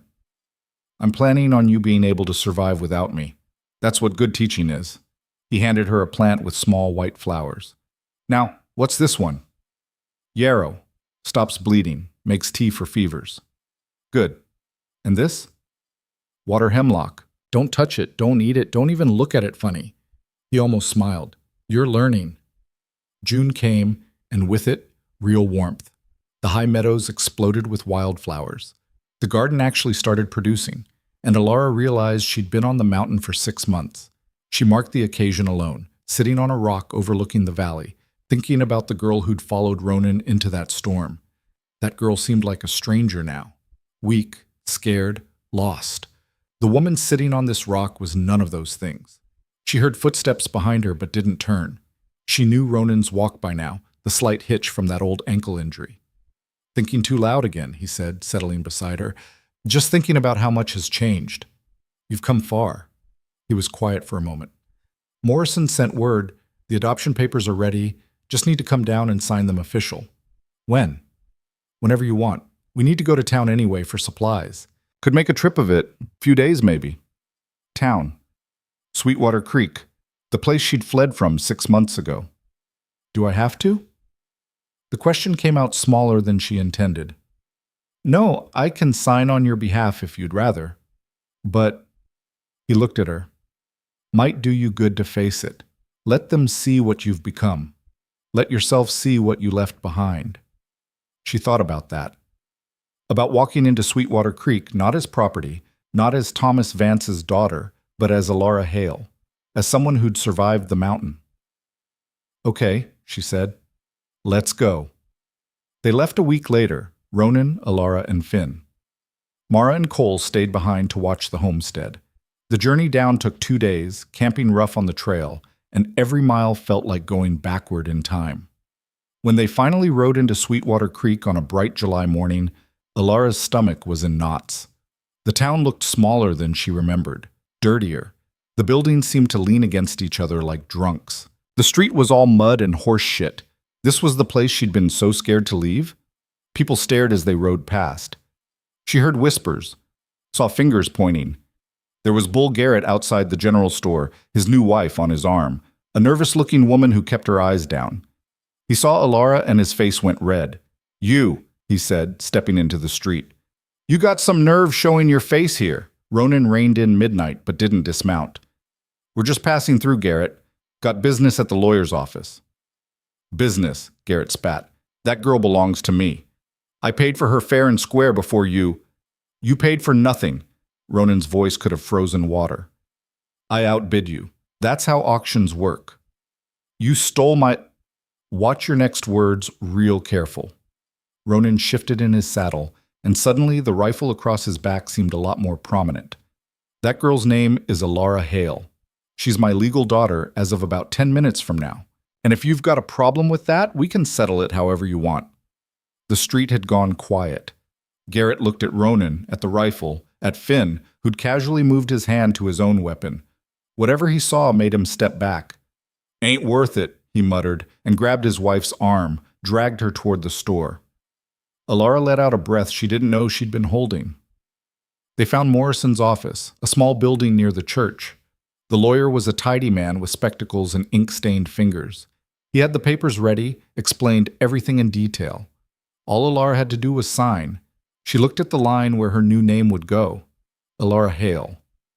"You're sure about this?" Morrison asked, probably used to people getting cold feet. She thought about the cabin, about Mara and Cole waiting for them, about Finn riding beside her like a real brother, about Ronan teaching her to survive, to be strong, to stand on her own feet. "I've never been more sure of anything," she said, and signed. They stayed in town just long enough to get supplies and a hot meal at the boarding house. The woman who ran it, Mrs. Chen, actually smiled when she saw Alara. "Heard you were doing well," she said quietly, setting down plates of food. "Heard you killed a mountain lion." News really did travel fast. "It was trying to hurt someone I care about," Alara said. Mrs. Chen nodded. "Good for you. Good for you for getting out." She glanced around, lowered her voice. "Your father, before he died, he was asking about you, wanted to know if you were okay up there." Alara didn't know what to do with that information. "Was he sober when he asked?" "Yes, stone sober, which was rare for him near the end." Mrs. Chen poured coffee. "He said he'd made mistakes, said he hoped you were happy, that's all. It wasn't enough, would never be enough. But it was something." "Thank you for telling me," Alara said. They left town that afternoon, and Alara didn't look back. The mountains rose ahead of them, blue and eternal, and she realized she was eager to get home. Home! When had that happened? The trip back took longer because they were loaded with supplies. They made camp the first night in a meadow Ronan knew, built a fire, ate jerky and hard bread. "You handled yourself well today," Ronan said, tending the fire. "With Garrett." "I didn't do anything. You're the one who faced him down. You didn't hide, didn't look scared. That's something." He poked at the fire. "He's the kind of man who feeds on fear. You didn't give him any." Finn, who'd been quiet all day, finally spoke up. "I was wrong about you." Alara looked at him. "What?" "When you first came, I thought you'd run the first chance you got. Thought you were just some weak town girl who'd be gone by spring." He met her eyes. "I was wrong. You're stronger than half the people I know down there." "Thanks," she said, genuinely touched. "That means a lot." "Don't let it go to your head." But he was almost smiling. "You still can't shoot as good as me. Yet." Finn laughed, and it was the first time she'd heard him sound genuinely happy. They made it back to the cabin late the next day. Mara and Cole came running out, talking over each other about everything that had happened. A fox had gotten into the chicken coop, but they'd scared it off. The garden had grown. Cole had caught the biggest trout ever. That night, after dinner, after the excitement had died down, Ronan cleared his throat. "Got an announcement," he said. "Alara's officially family now. Papers are signed, legal and everything. So if anyone's got objections, too bad." Mara squealed and threw her arms around Alara. Cole hugged her waist, grinning. Even Finn nodded, something like satisfaction on his face. "Does this mean we should call you something different?" Mara asked. "Like, I mean, you're not our ma, but you're not just Alara either." "Alara's fine," she said quickly. The idea of being called anything close to mother, she wasn't ready for that. I'm your family, that's enough." "Family," Cole repeated, like he was testing the word. Then he smiled that rare, bright smile. "Yeah, that's good." The weeks that followed were some of the best Alara had ever known. The weather was perfect. Warm days, cool nights, no storms to speak of. The garden produced more than they'd expected. Ronan shot an elk that would keep them in meat for months. She fell into an easy rhythm with all of them. Mornings helping Mara with chores, afternoons working with Ronan on repairs or hunting. Evenings with everyone together, talking and laughing and being a family. She'd almost forgotten that peace never lasted on the mountain. It was a Tuesday in late July when everything changed. Alara was in the garden with Mara, pulling weeds, when Cole came running from the direction of the creek. "Riders," he gasped. "Coming up the trail. 4 of them." Ronan appeared from the barn, rifle already in hand. "Get inside, all of you." "Puh," Finn started. "Inside. Now." They piled into the cabin. Ronan positioned himself on the porch, rifle ready but not aimed. Alara watched through the window, her own rifle loaded and waiting. 4 men rode into the clearing. She recognized 2 of them from Sweetwater Creek, associates of Bull Garrett's. The other 2 she didn't know, but they had the look of men comfortable with violence.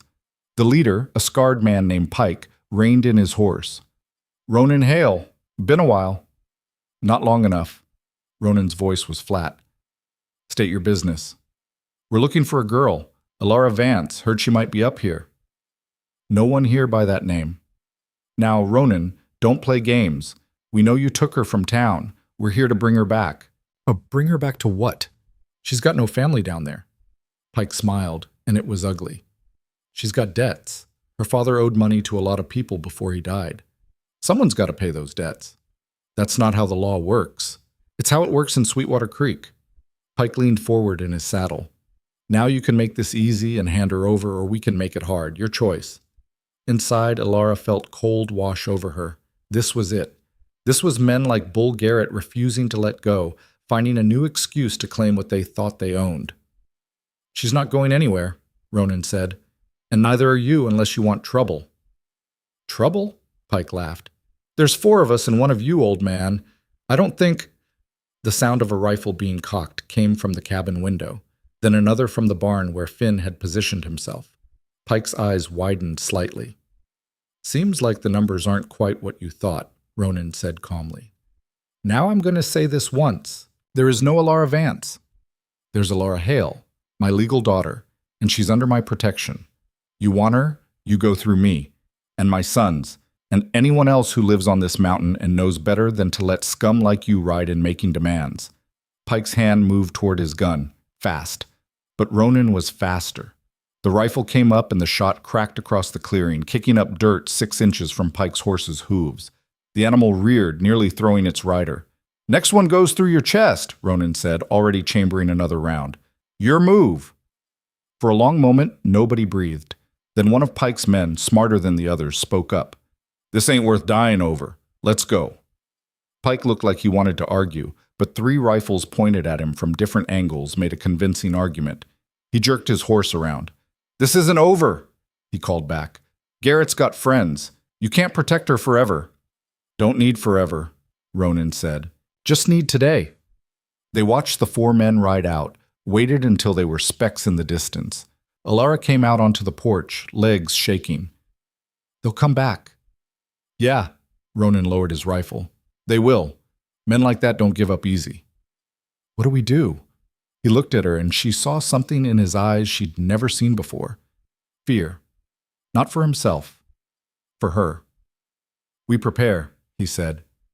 "And when they come back, we make damn sure they regret it." That night, Ronan laid out the situation. Bull Garrett wanted revenge, wanted to humiliate him, and using Alara was the perfect excuse. He'd probably gathered men, promised them money, or a cut of imaginary debts. They'd come back with more numbers, more weapons. "We could run," Mara suggested. "Go further into the mountains, somewhere they can't find us." "Running just delays it," Finn said. "They'll keep looking, and winter up high would kill us." "We could go to the law," Cole offered quietly. "The law's 3 days away and probably in Garrett's pocket," Ronan said. "No, we make our stand here." "Against how many?" Alara asked. "As many as it takes." She looked around the table at these people who'd become her family, who'd taken her in, taught her to be strong, given her a name, and now they were in danger because of her. "I should leave," she said. "I should go somewhere far away, and then they'd have no reason to—" "No," Ronan's voice was iron. "Your family. We don't abandon family." "But—" "No." He looked at each of his children, then back at her. "We've lost enough. I'm not losing anyone else. Not to men like Garrett. Not to anyone." Mara reached over and took Ilara's hand. Cole nodded solemnly. Finn leaned back in his chair, a grim smile on his face.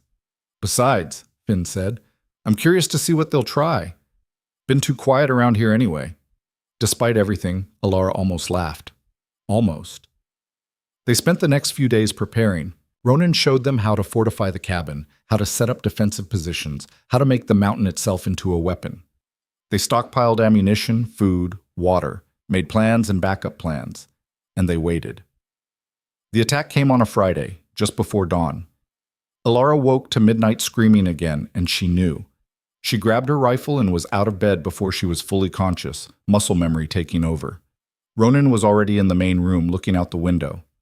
"They're here. At least 8, maybe more." The children appeared, all of them armed, all of them ready.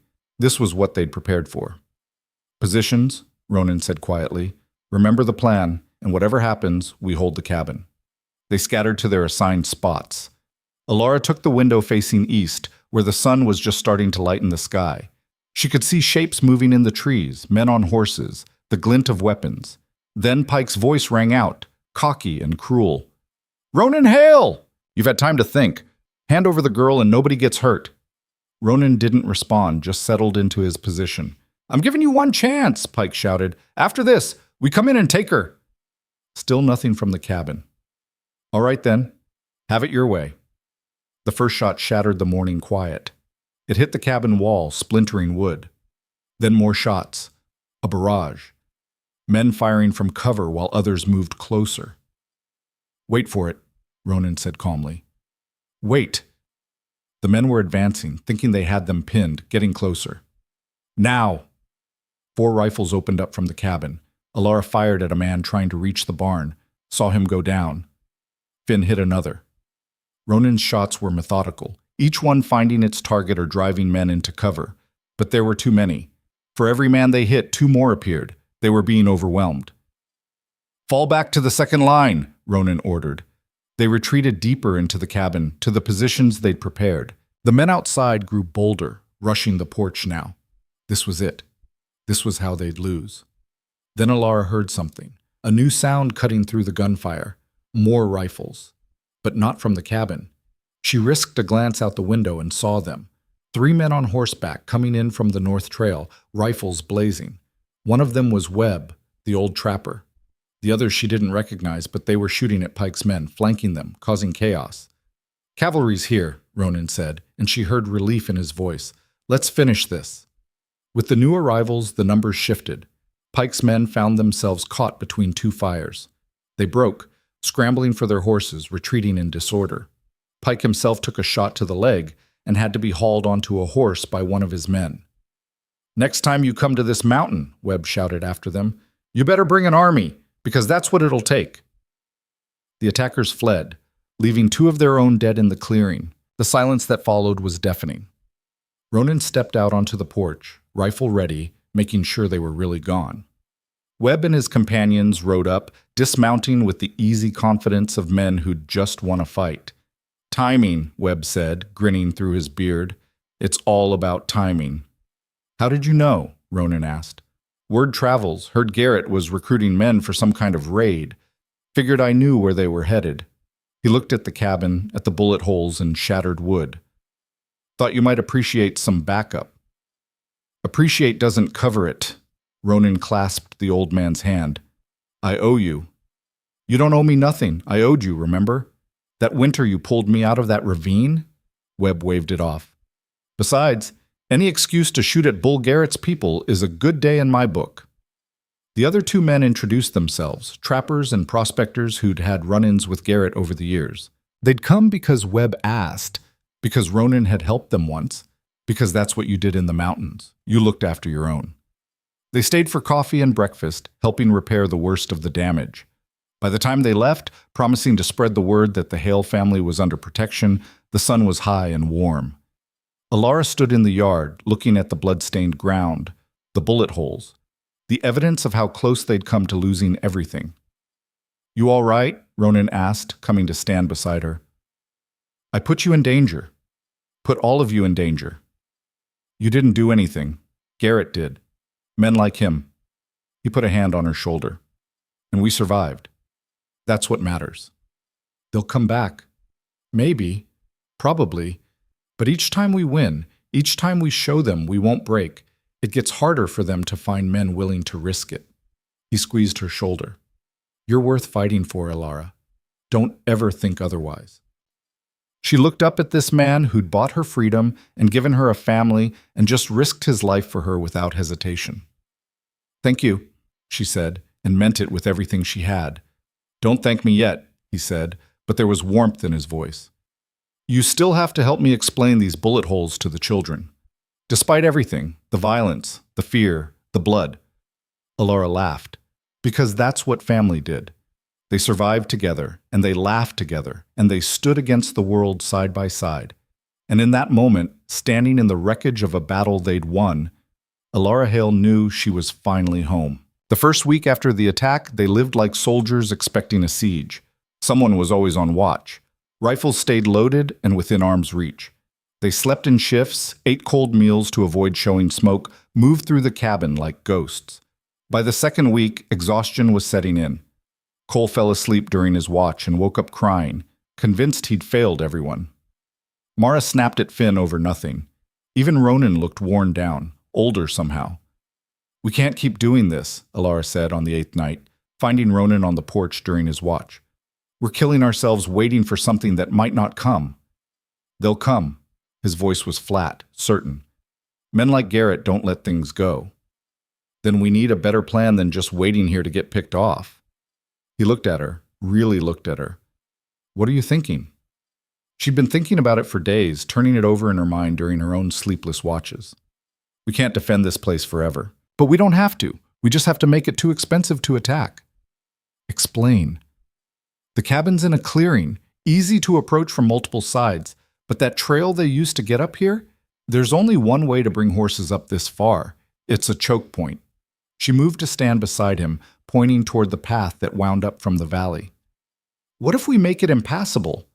Force them to come on foot, single file, where we have every advantage. Ronan was quiet for a long moment. You're talking about blocking the trail. I'm talking about making sure that if they come back, they pay for every foot they advance. That's a lot of work, and if we're wrong, if they find another way up, then we adapt. But right now we're sitting here like targets. I'd rather be doing something. He studied her face in the darkness. When did you start thinking like a tactician? When I realized I had something worth protecting. She met his eyes. I won't lose this family, Ronan. Not to Garrett. Not to anyone. Something shifted in his expression. Pride, maybe. Or recognition of the fighter she'd become. All right, he said. We'll start tomorrow. They spent the next 3 days working the trail. Ronan and Finn felled trees, dropping them across the path at strategic points. Alara and Mara rolled boulders into position, creating barriers that would funnel any attackers into killing zones. Cole, despite being the youngest, proved invaluable. His small size let him scramble into tight spaces to wedge rocks and branches into place. It was brutal work. Alara's hands bled through her gloves, her back screamed.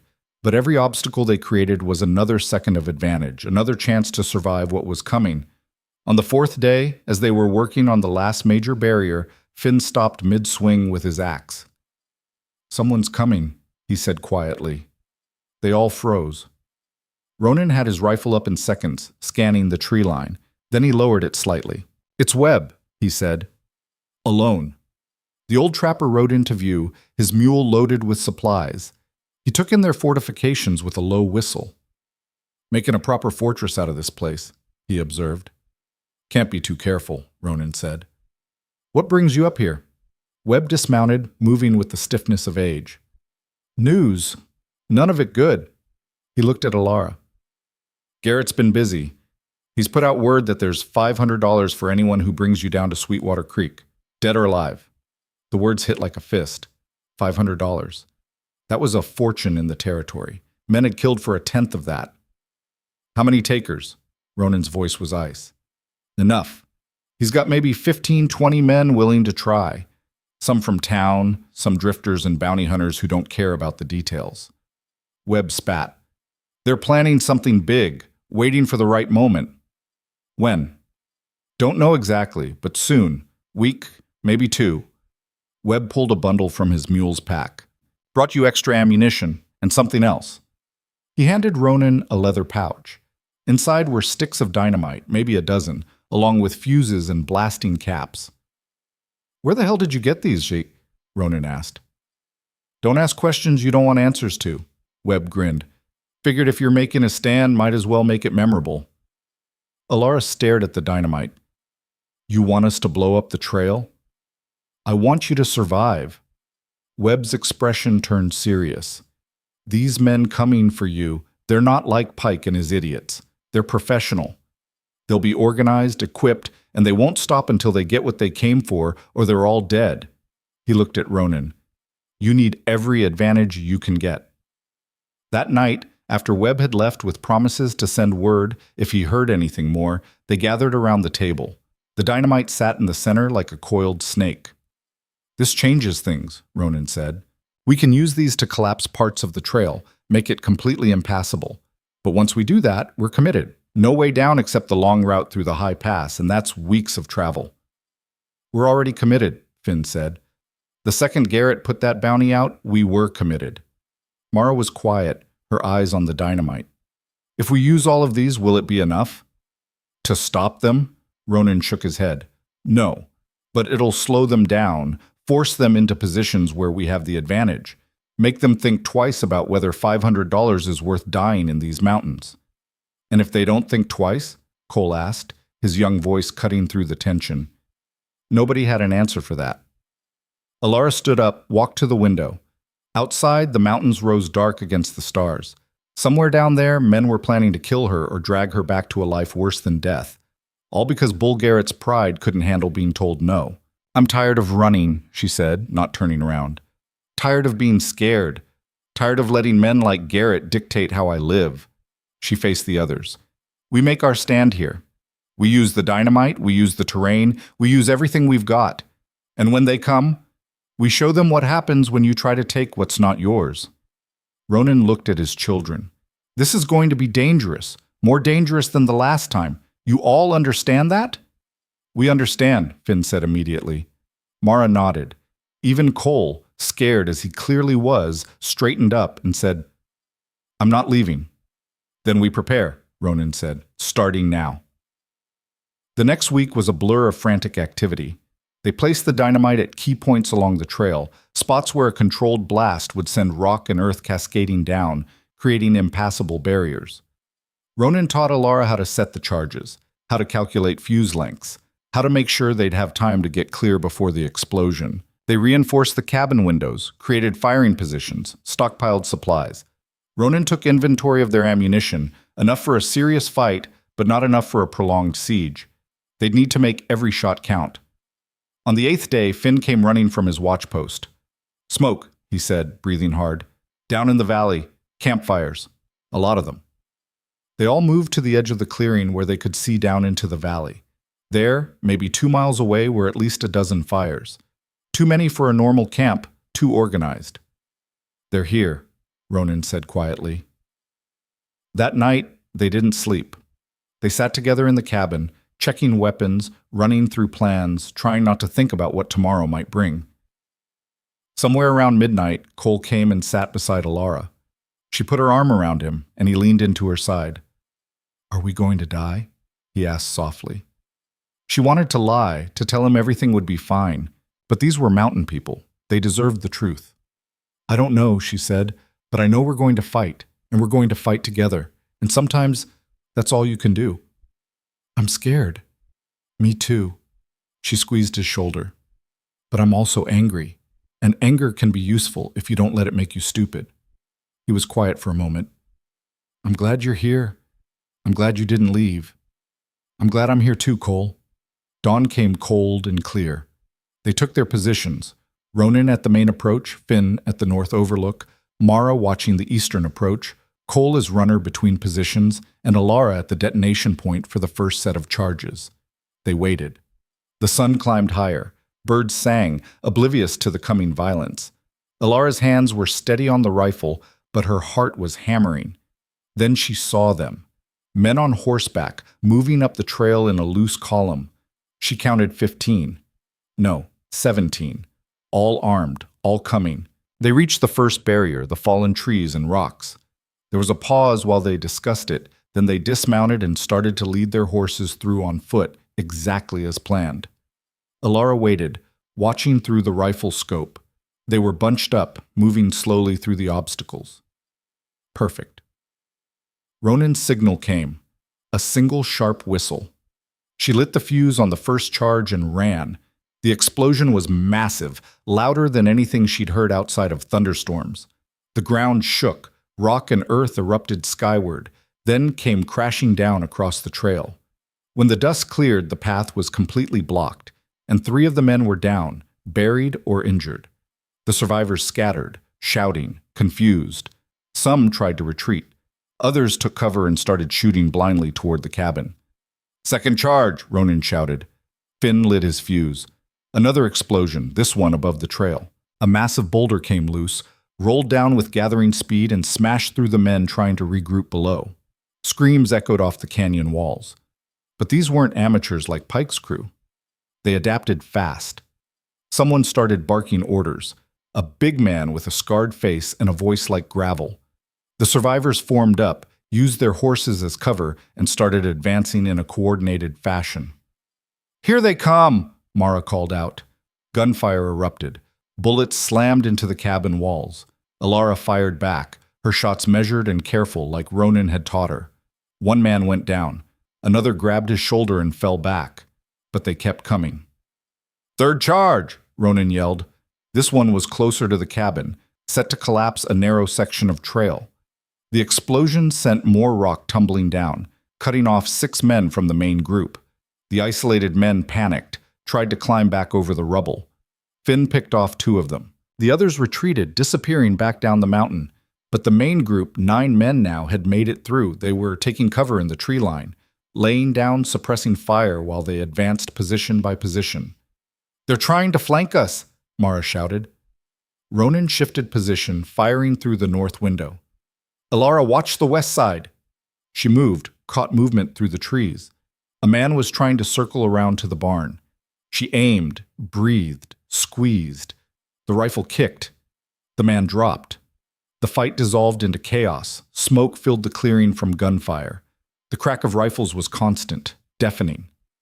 Alara lost track of time, lost track of everything except the next target, the next shot, the desperate need to keep them away from her family. Then everything went quiet. The shooting stopped. Alara's ears rang in the sudden silence. She could hear her own ragged breathing, could smell burnt powder and blood and fear. "Status!" Ronan called out. "Clear here," Finn responded. "Clear," said Mara. "They're pulling back," Cole said from his position. "I can see them retreating." Alara risked a look. The surviving attackers, maybe 5 of them, were limping back down the mountain, carrying their wounded, leaving their dead. "We did it," she breathed. "We actually did it." But Ronan's face was grim. "Check the cabin. Count ammunition. This isn't over." He was right. They'd won the battle, but they'd used 3 of their dynamite charges and a lot of ammunition. And Ronan was bleeding, a graze across his ribs he hadn't mentioned. "You're hit," Alara said, moving to him. "It's nothing." "It's not nothing. Sit down." For once, he didn't argue. She cleaned and bandaged the wound while Finn and Mara checked the perimeter. Cole was already counting bullets, his young face serious. "We have maybe 200 rounds left," Cole reported, "and they know where all the charges are now." "They won't come back the same way," Finn said. "They'll find another approach. Or they'll wait us out," Mara added. "Wait for us to run out of food or ammunition or patience." Ronan was quiet, his jaw tight. Alara recognized that look. He was in pain but wouldn't admit it, was thinking through scenarios, trying to find a way to keep them all alive. "How bad is it?" she asked quietly. "Bad. We hurt them, but we showed our hand. They know about the charges now, know how many we have left, and—" He stopped, his hand pressing against the bandage. The bleeding was soaking through. "And what?" "And I think that bullet went deeper than I thought." Alara's blood went cold. She lifted the bandage. The wound was worse than she'd realized, not just a graze, but an actual hit. The bullet still lodged somewhere in his side. "We need to get that out," she said, trying to keep her voice steady. "No time, they might—" "Now, Ronan, if it gets infected, if it hits something vital—" She looked at the children, lowered her voice. "If you go down, we don't survive this. You know that." He closed his eyes briefly, then nodded. "Get the medical kit." The next hour was the worst of Alara's life. They boiled water, sterilized tools, laid Ronan out on the table. Mara held his hand. Finn stood watch. Cole fetched supplies with shaking hands. And Alara, with a knife and tweezers and hands that wouldn't stop trembling, dug a bullet out of a man who'd saved her life. Ronan barely made a sound. Sweat poured down his face. His hands gripped the table edge hard enough to crack the wood. But he stayed conscious, stayed still, let her work. When she finally pulled the bullet free, she thought she might throw up from relief. "Got it," she said, her voice shaking. "Good." Ronan's voice was weak. "Now clean it and stitch it. We don't—" He stopped, his eyes sliding closed. "Pa!" Mara's voice was sharp with fear. "He just passed out," Alara said, checking his pulse. "It's probably better this way. Finn, help me get him to his bed. Mara, I need clean bandages. Cole, keep watch." They moved like a machine, everyone doing their part. Alara stitched and bandaged while Ronan lay unconscious, his breathing shallow but steady. When she was done, she stood there looking at this man who'd become everything to her, father, teacher, friend, and felt terror like she'd never known. If he died, if he didn't wake up, if the wound got infected. "He'll be okay," Finn said quietly.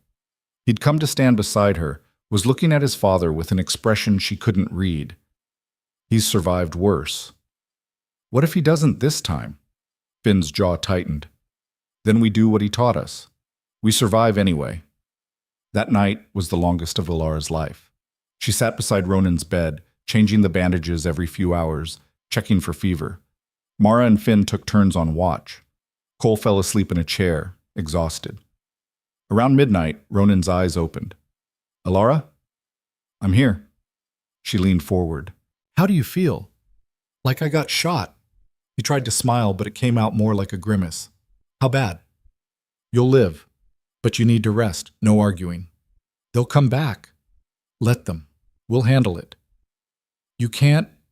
"We can, and we will." She put her hand on his. "You taught us how to survive, Ronan. Now let us do it." He studied her face, and something passed between them. Trust. Respect. Something deeper that neither of them had words for. "All right," he said finally. "But Alara..." "What?" "Don't die.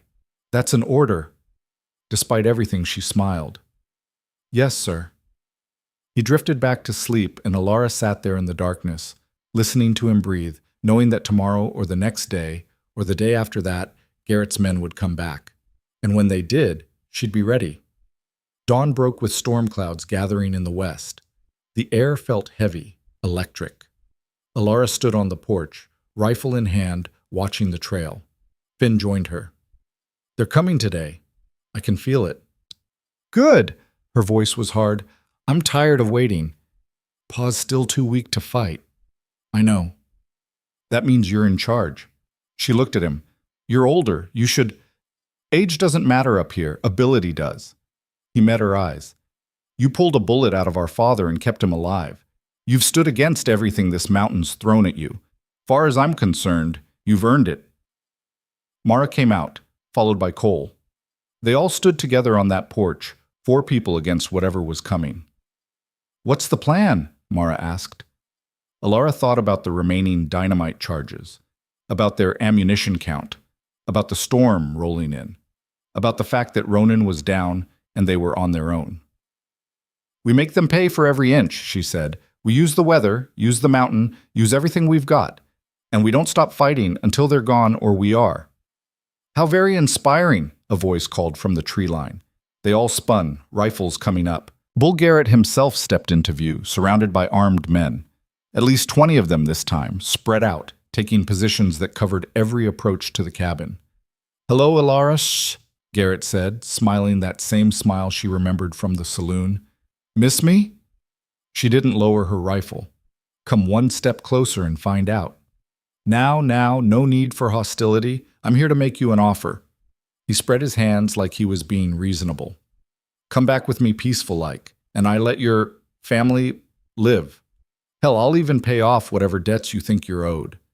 Everyone walks away happy. Except me." "Well," his smile widened. "Can't win 'em all. What do you say?" Alara looked at the men surrounding them, looked at Finn beside her, Mara and Cole behind her, Ronan lying wounded inside. Thought about what Garrett's offer really meant, a life under his control, his property, everything she'd fought so hard to escape. She thought about Clara Garrett, frozen in the snow. "I say go to hell," she said, and fired. The bullet took Garrett's hat clean off his head. He dove for cover, shouting orders, and the clearing erupted in gunfire. "Inside!" Alara yelled. "Now!" They scrambled back into the cabin as bullets chewed up the porch. She slammed the door, dropped the bar across it. "Positions!" she called out, and her voice was steady, command clear. This was it. The final stand. No more running, no more waiting, just survival. Bullets hammered the cabin walls like hail. Wood splintered, glass shattered. Alara pressed her back against the wall between the windows, her heart slamming against her ribs so hard it hurt. "Mara, west window. Finn, keep them off the north side. Cole, reload for whoever needs it." She risked a glance through her window. Garrett's men had spread out in a semicircle, using trees and rocks for cover. They were firing in coordinated volleys, trying to keep everyone's heads down, while others advanced. Professional. Webb had been right about that. Alara aimed at a man trying to reach the barn and fired. Missed. Fired again. He went down clutching his leg. "They're trying to burn us out," Finn shouted. "I see torches." "Where's the last dynamite?" Alara called back. "In the storage room." "Get it. We're going to need..." The door to Ronan's room crashed open. He stumbled out, pale as death, blood soaking through his bandages, but with his rifle in hand. "Pa, no!" Mara screamed. "I can shoot lying down, same as anyone." He braced himself against the wall, took position at a window. His first shot dropped a man carrying a torch. "See?" "You stubborn!" Alara started, but there was no time. 3 men were rushing the porch, using the gunfire as cover. She shot the first one. Ronan got the second. The third made it to the door and started hacking at it with an axe. The wood splintered. Wouldn't hold long. "Cole, get back!" Alara moved toward the door, rifle ready. The axe blade punched through, withdrew, struck again. One more hit and the bar would break. She aimed at the gap, waited. The axe came through again. She fired point blank through the opening. There was a scream, a thud. The axe clattered to the porch. But more men were coming. She could hear Garrett shouting orders, organizing them. He'd learned from the first attack, had more men, better coordination. They were going to be overrun. "Alara!" Finn appeared from the storage room, arms full of dynamite and fuses. "I've got an idea, but it's insane." "I'm listening." "The canyon. The narrow part where we set the charges. It's right above their position. If we could get someone up there, set off all the remaining charges at once. It would bring half the mountain down on them," Ronan finished, his voice weak but steady. "But you'd have to get up there without being seen. And you'd need time to set it right, or you'd just kill yourself." Alara looked out at the advancing men, at Garrett directing them like pieces on a chessboard, looked at Mara bleeding from a cut on her forehead where flying glass had hit her, at Cole's terrified face, at Ronan barely able to stand. They had maybe an hour of ammunition left, maybe less. "I'll do it," she said. "The hell you will," Ronan said. "I'll go. You hold them here." "You can barely walk. You'd never make it." She grabbed the dynamite from Finn. "I'm smallest, fastest. I can do this." "Alara." "We don't have time to argue." She started stuffing dynamite into a pack. "Finn, how long do I need?" 5 minutes to set the charges. Then you run like hell because that whole section is coming down." "Can you give me 5 minutes?" He looked at their dwindling ammunition, at the men outside getting bolder. "Yeah, maybe. If we make every shot count." She turned to Mara. "There's a back way out through the root cellar, right? The one you showed me?" Mara nodded. "Comes out near the north slope, behind that big pine." "Perfect." Alara shouldered the pack, grabbed extra fuses. Her hands were shaking, but her mind was clear. This was survival. This was protecting her family. "When you hear the first explosion, that's your signal. Hit them with everything you've got. Drive them toward the canyon." "And if you don't make it back?" Cole asked, his voice small. She crouched down, looked him in the eye. "Then you keep fighting. You survive. You make me proud." She hugged him tight. "But I'm coming back, I promise." She hugged Mara next, then Finn. When she got to Ronan, he grabbed her arm. "You come back," he said, his pale eyes fierce. "You hear me? You come back, or I'll drag you out of hell myself." "Yes, sir." She managed a smile. "Try not to die while I'm gone." "Same to you." She went through the root cellar, moving fast through the narrow tunnel they'd dug for emergency escape. She could hear the gunfire continuing above, could feel the vibrations of feet running across the ground. The exit was hidden behind brush. She pushed through carefully, scanning for enemies. Clear. The men were all focused on the cabin, on the main fight. She ran. The path up to the canyon rim was steep, treacherous with loose rock. The pack of dynamite bounced against her back, heavy and terrifying. One slip, one fall, and she'd blow herself to pieces. But she didn't slip. Months of mountain life had taught her how to move over rough ground, how to find purchase where there didn't seem to be any. She climbed like her life depended on it, because it did. The storm was getting closer. Thunder rumbled. The first drops of rain started to fall. She reached the canyon rim and looked down. Garrett's men were regrouping below, preparing for another assault on the cabin. She could see Garrett himself directing operations from behind a boulder. 20 men, maybe 25. All armed, all determined to kill her family. Not today. She set to work. The dynamite charges went into cracks in the rock face, places where the stone was already fractured. She packed them in tight, connected the fuses, her fingers working fast despite the rain starting to fall harder. 4 minutes. She had to get clear in 4 minutes. Below, she heard a change in the gunfire. Heavier, faster. They were making their final push. 3 minutes. She lit the fuses, watched them catch, and start to burn. The rain was getting heavier, but the fuses were waxed, would burn even wet. She'd made sure of that. 2 minutes. She started running back down the slope. Didn't look back, just ran, feet sliding on wet rock, arms windmilling for balance. The cabin came into view. Men were on the porch now, breaking through. She saw one kick in the damaged door. 1 minute. She hit level ground and sprinted toward the cabin, screaming, "Get down! Everybody get down!" The men on the porch turned toward her, surprised. One raised his rifle. The canyon exploded. The sound was beyond thunder, beyond anything natural. The entire rock face came loose at once, thousands of tons of stone and earth cascading down in a roaring avalanche. The men below didn't even have time to scream. The wave of rock hit them like the fist of a mountain god. It swept through their position, burying everything, men, horses, weapons. All of it vanished under a wall of stone and debris that kept coming, kept falling, until the entire canyon floor was buried under 20 feet of rubble. The shockwave hit Alara, knocked her flat. Her ears rang. Dust and dirt rained down. She couldn't see, couldn't hear, could barely breathe. Then hands were grabbing her, pulling her up. Finn's face appeared through the dust. "You crazy! You beautiful!" He was laughing and crying at the same time. "You did it!" The dust started to settle. Alara looked toward where Garrett's men had been. There was nothing, just rock, just silence. "Did any of them—" she started. "No." Ronan had made it to the porch, leaning heavily on the doorframe. Nobody could survive that. They stood there in the rain, which was falling hard now, washing away the dust and blood and smoke. Stood there and looked at the mountain that had saved them. "Is it over?" Mara asked quietly.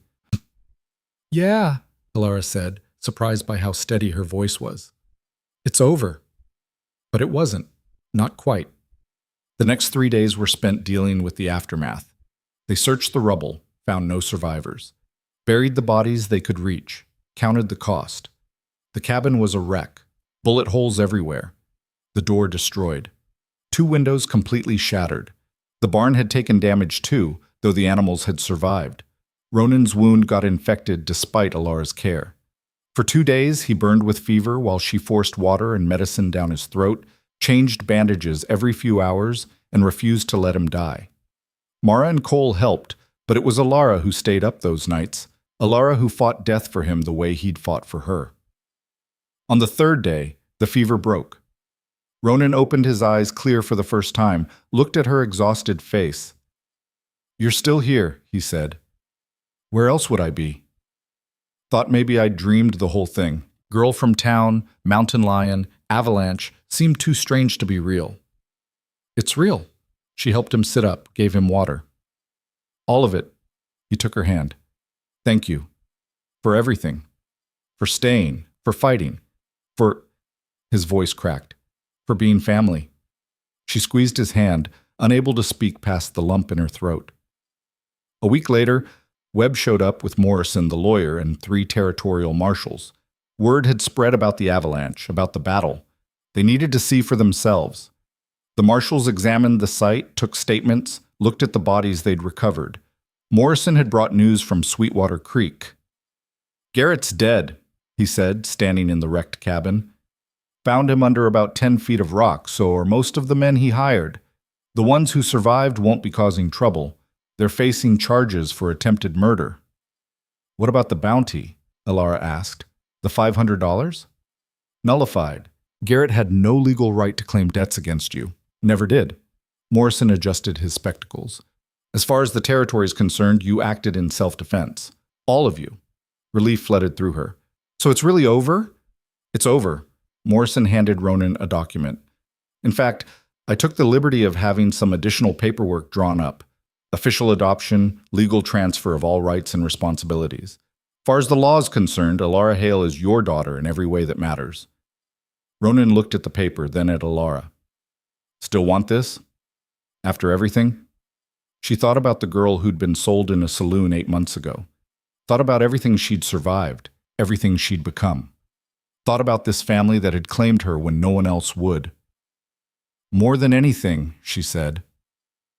They signed the papers there in the damaged cabin, with Webb and the marshals as witnesses.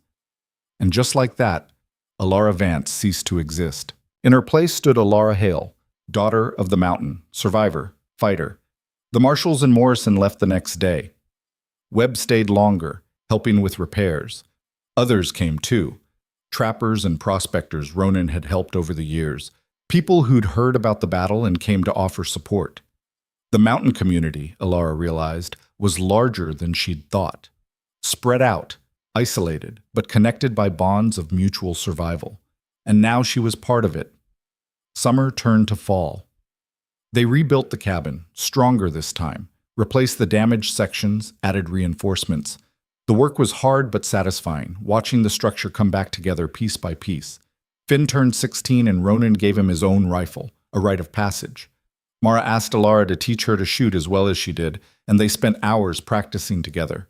Cole started following Alara around the way he used to follow Ronan, asking questions, learning, growing.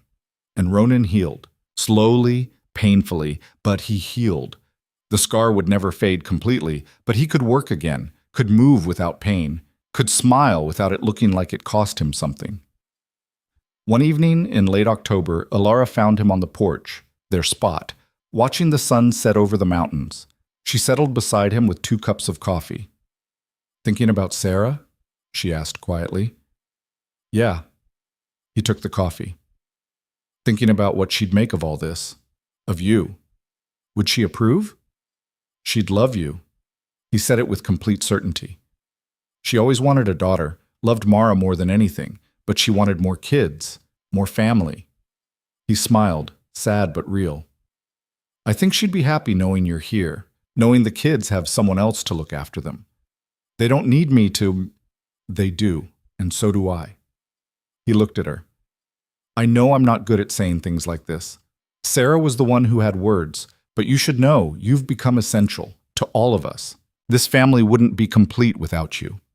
Alara felt tears prick her eyes. "You saved me. That night in the saloon, you saved my life." "No." Ronan's voice was firm. "I gave you a chance. You saved yourself. Everything after that, learning to survive, standing up to those men, protecting this family, that was all you." He paused. "I'm proud of you. In case I haven't said that enough." "You've never said it," she pointed out, but she was smiling. "Well, I'm saying it now." He stood up, wincing slightly. "Come on. Mara made dinner, and if we're late, she'll give our portions to Finn." They went inside together into the warm cabin full of noise and life and love. Finn was arguing with Mara about something. Cole was reading by the fire. It was chaotic and imperfect, and the most beautiful thing Alara had ever been part of.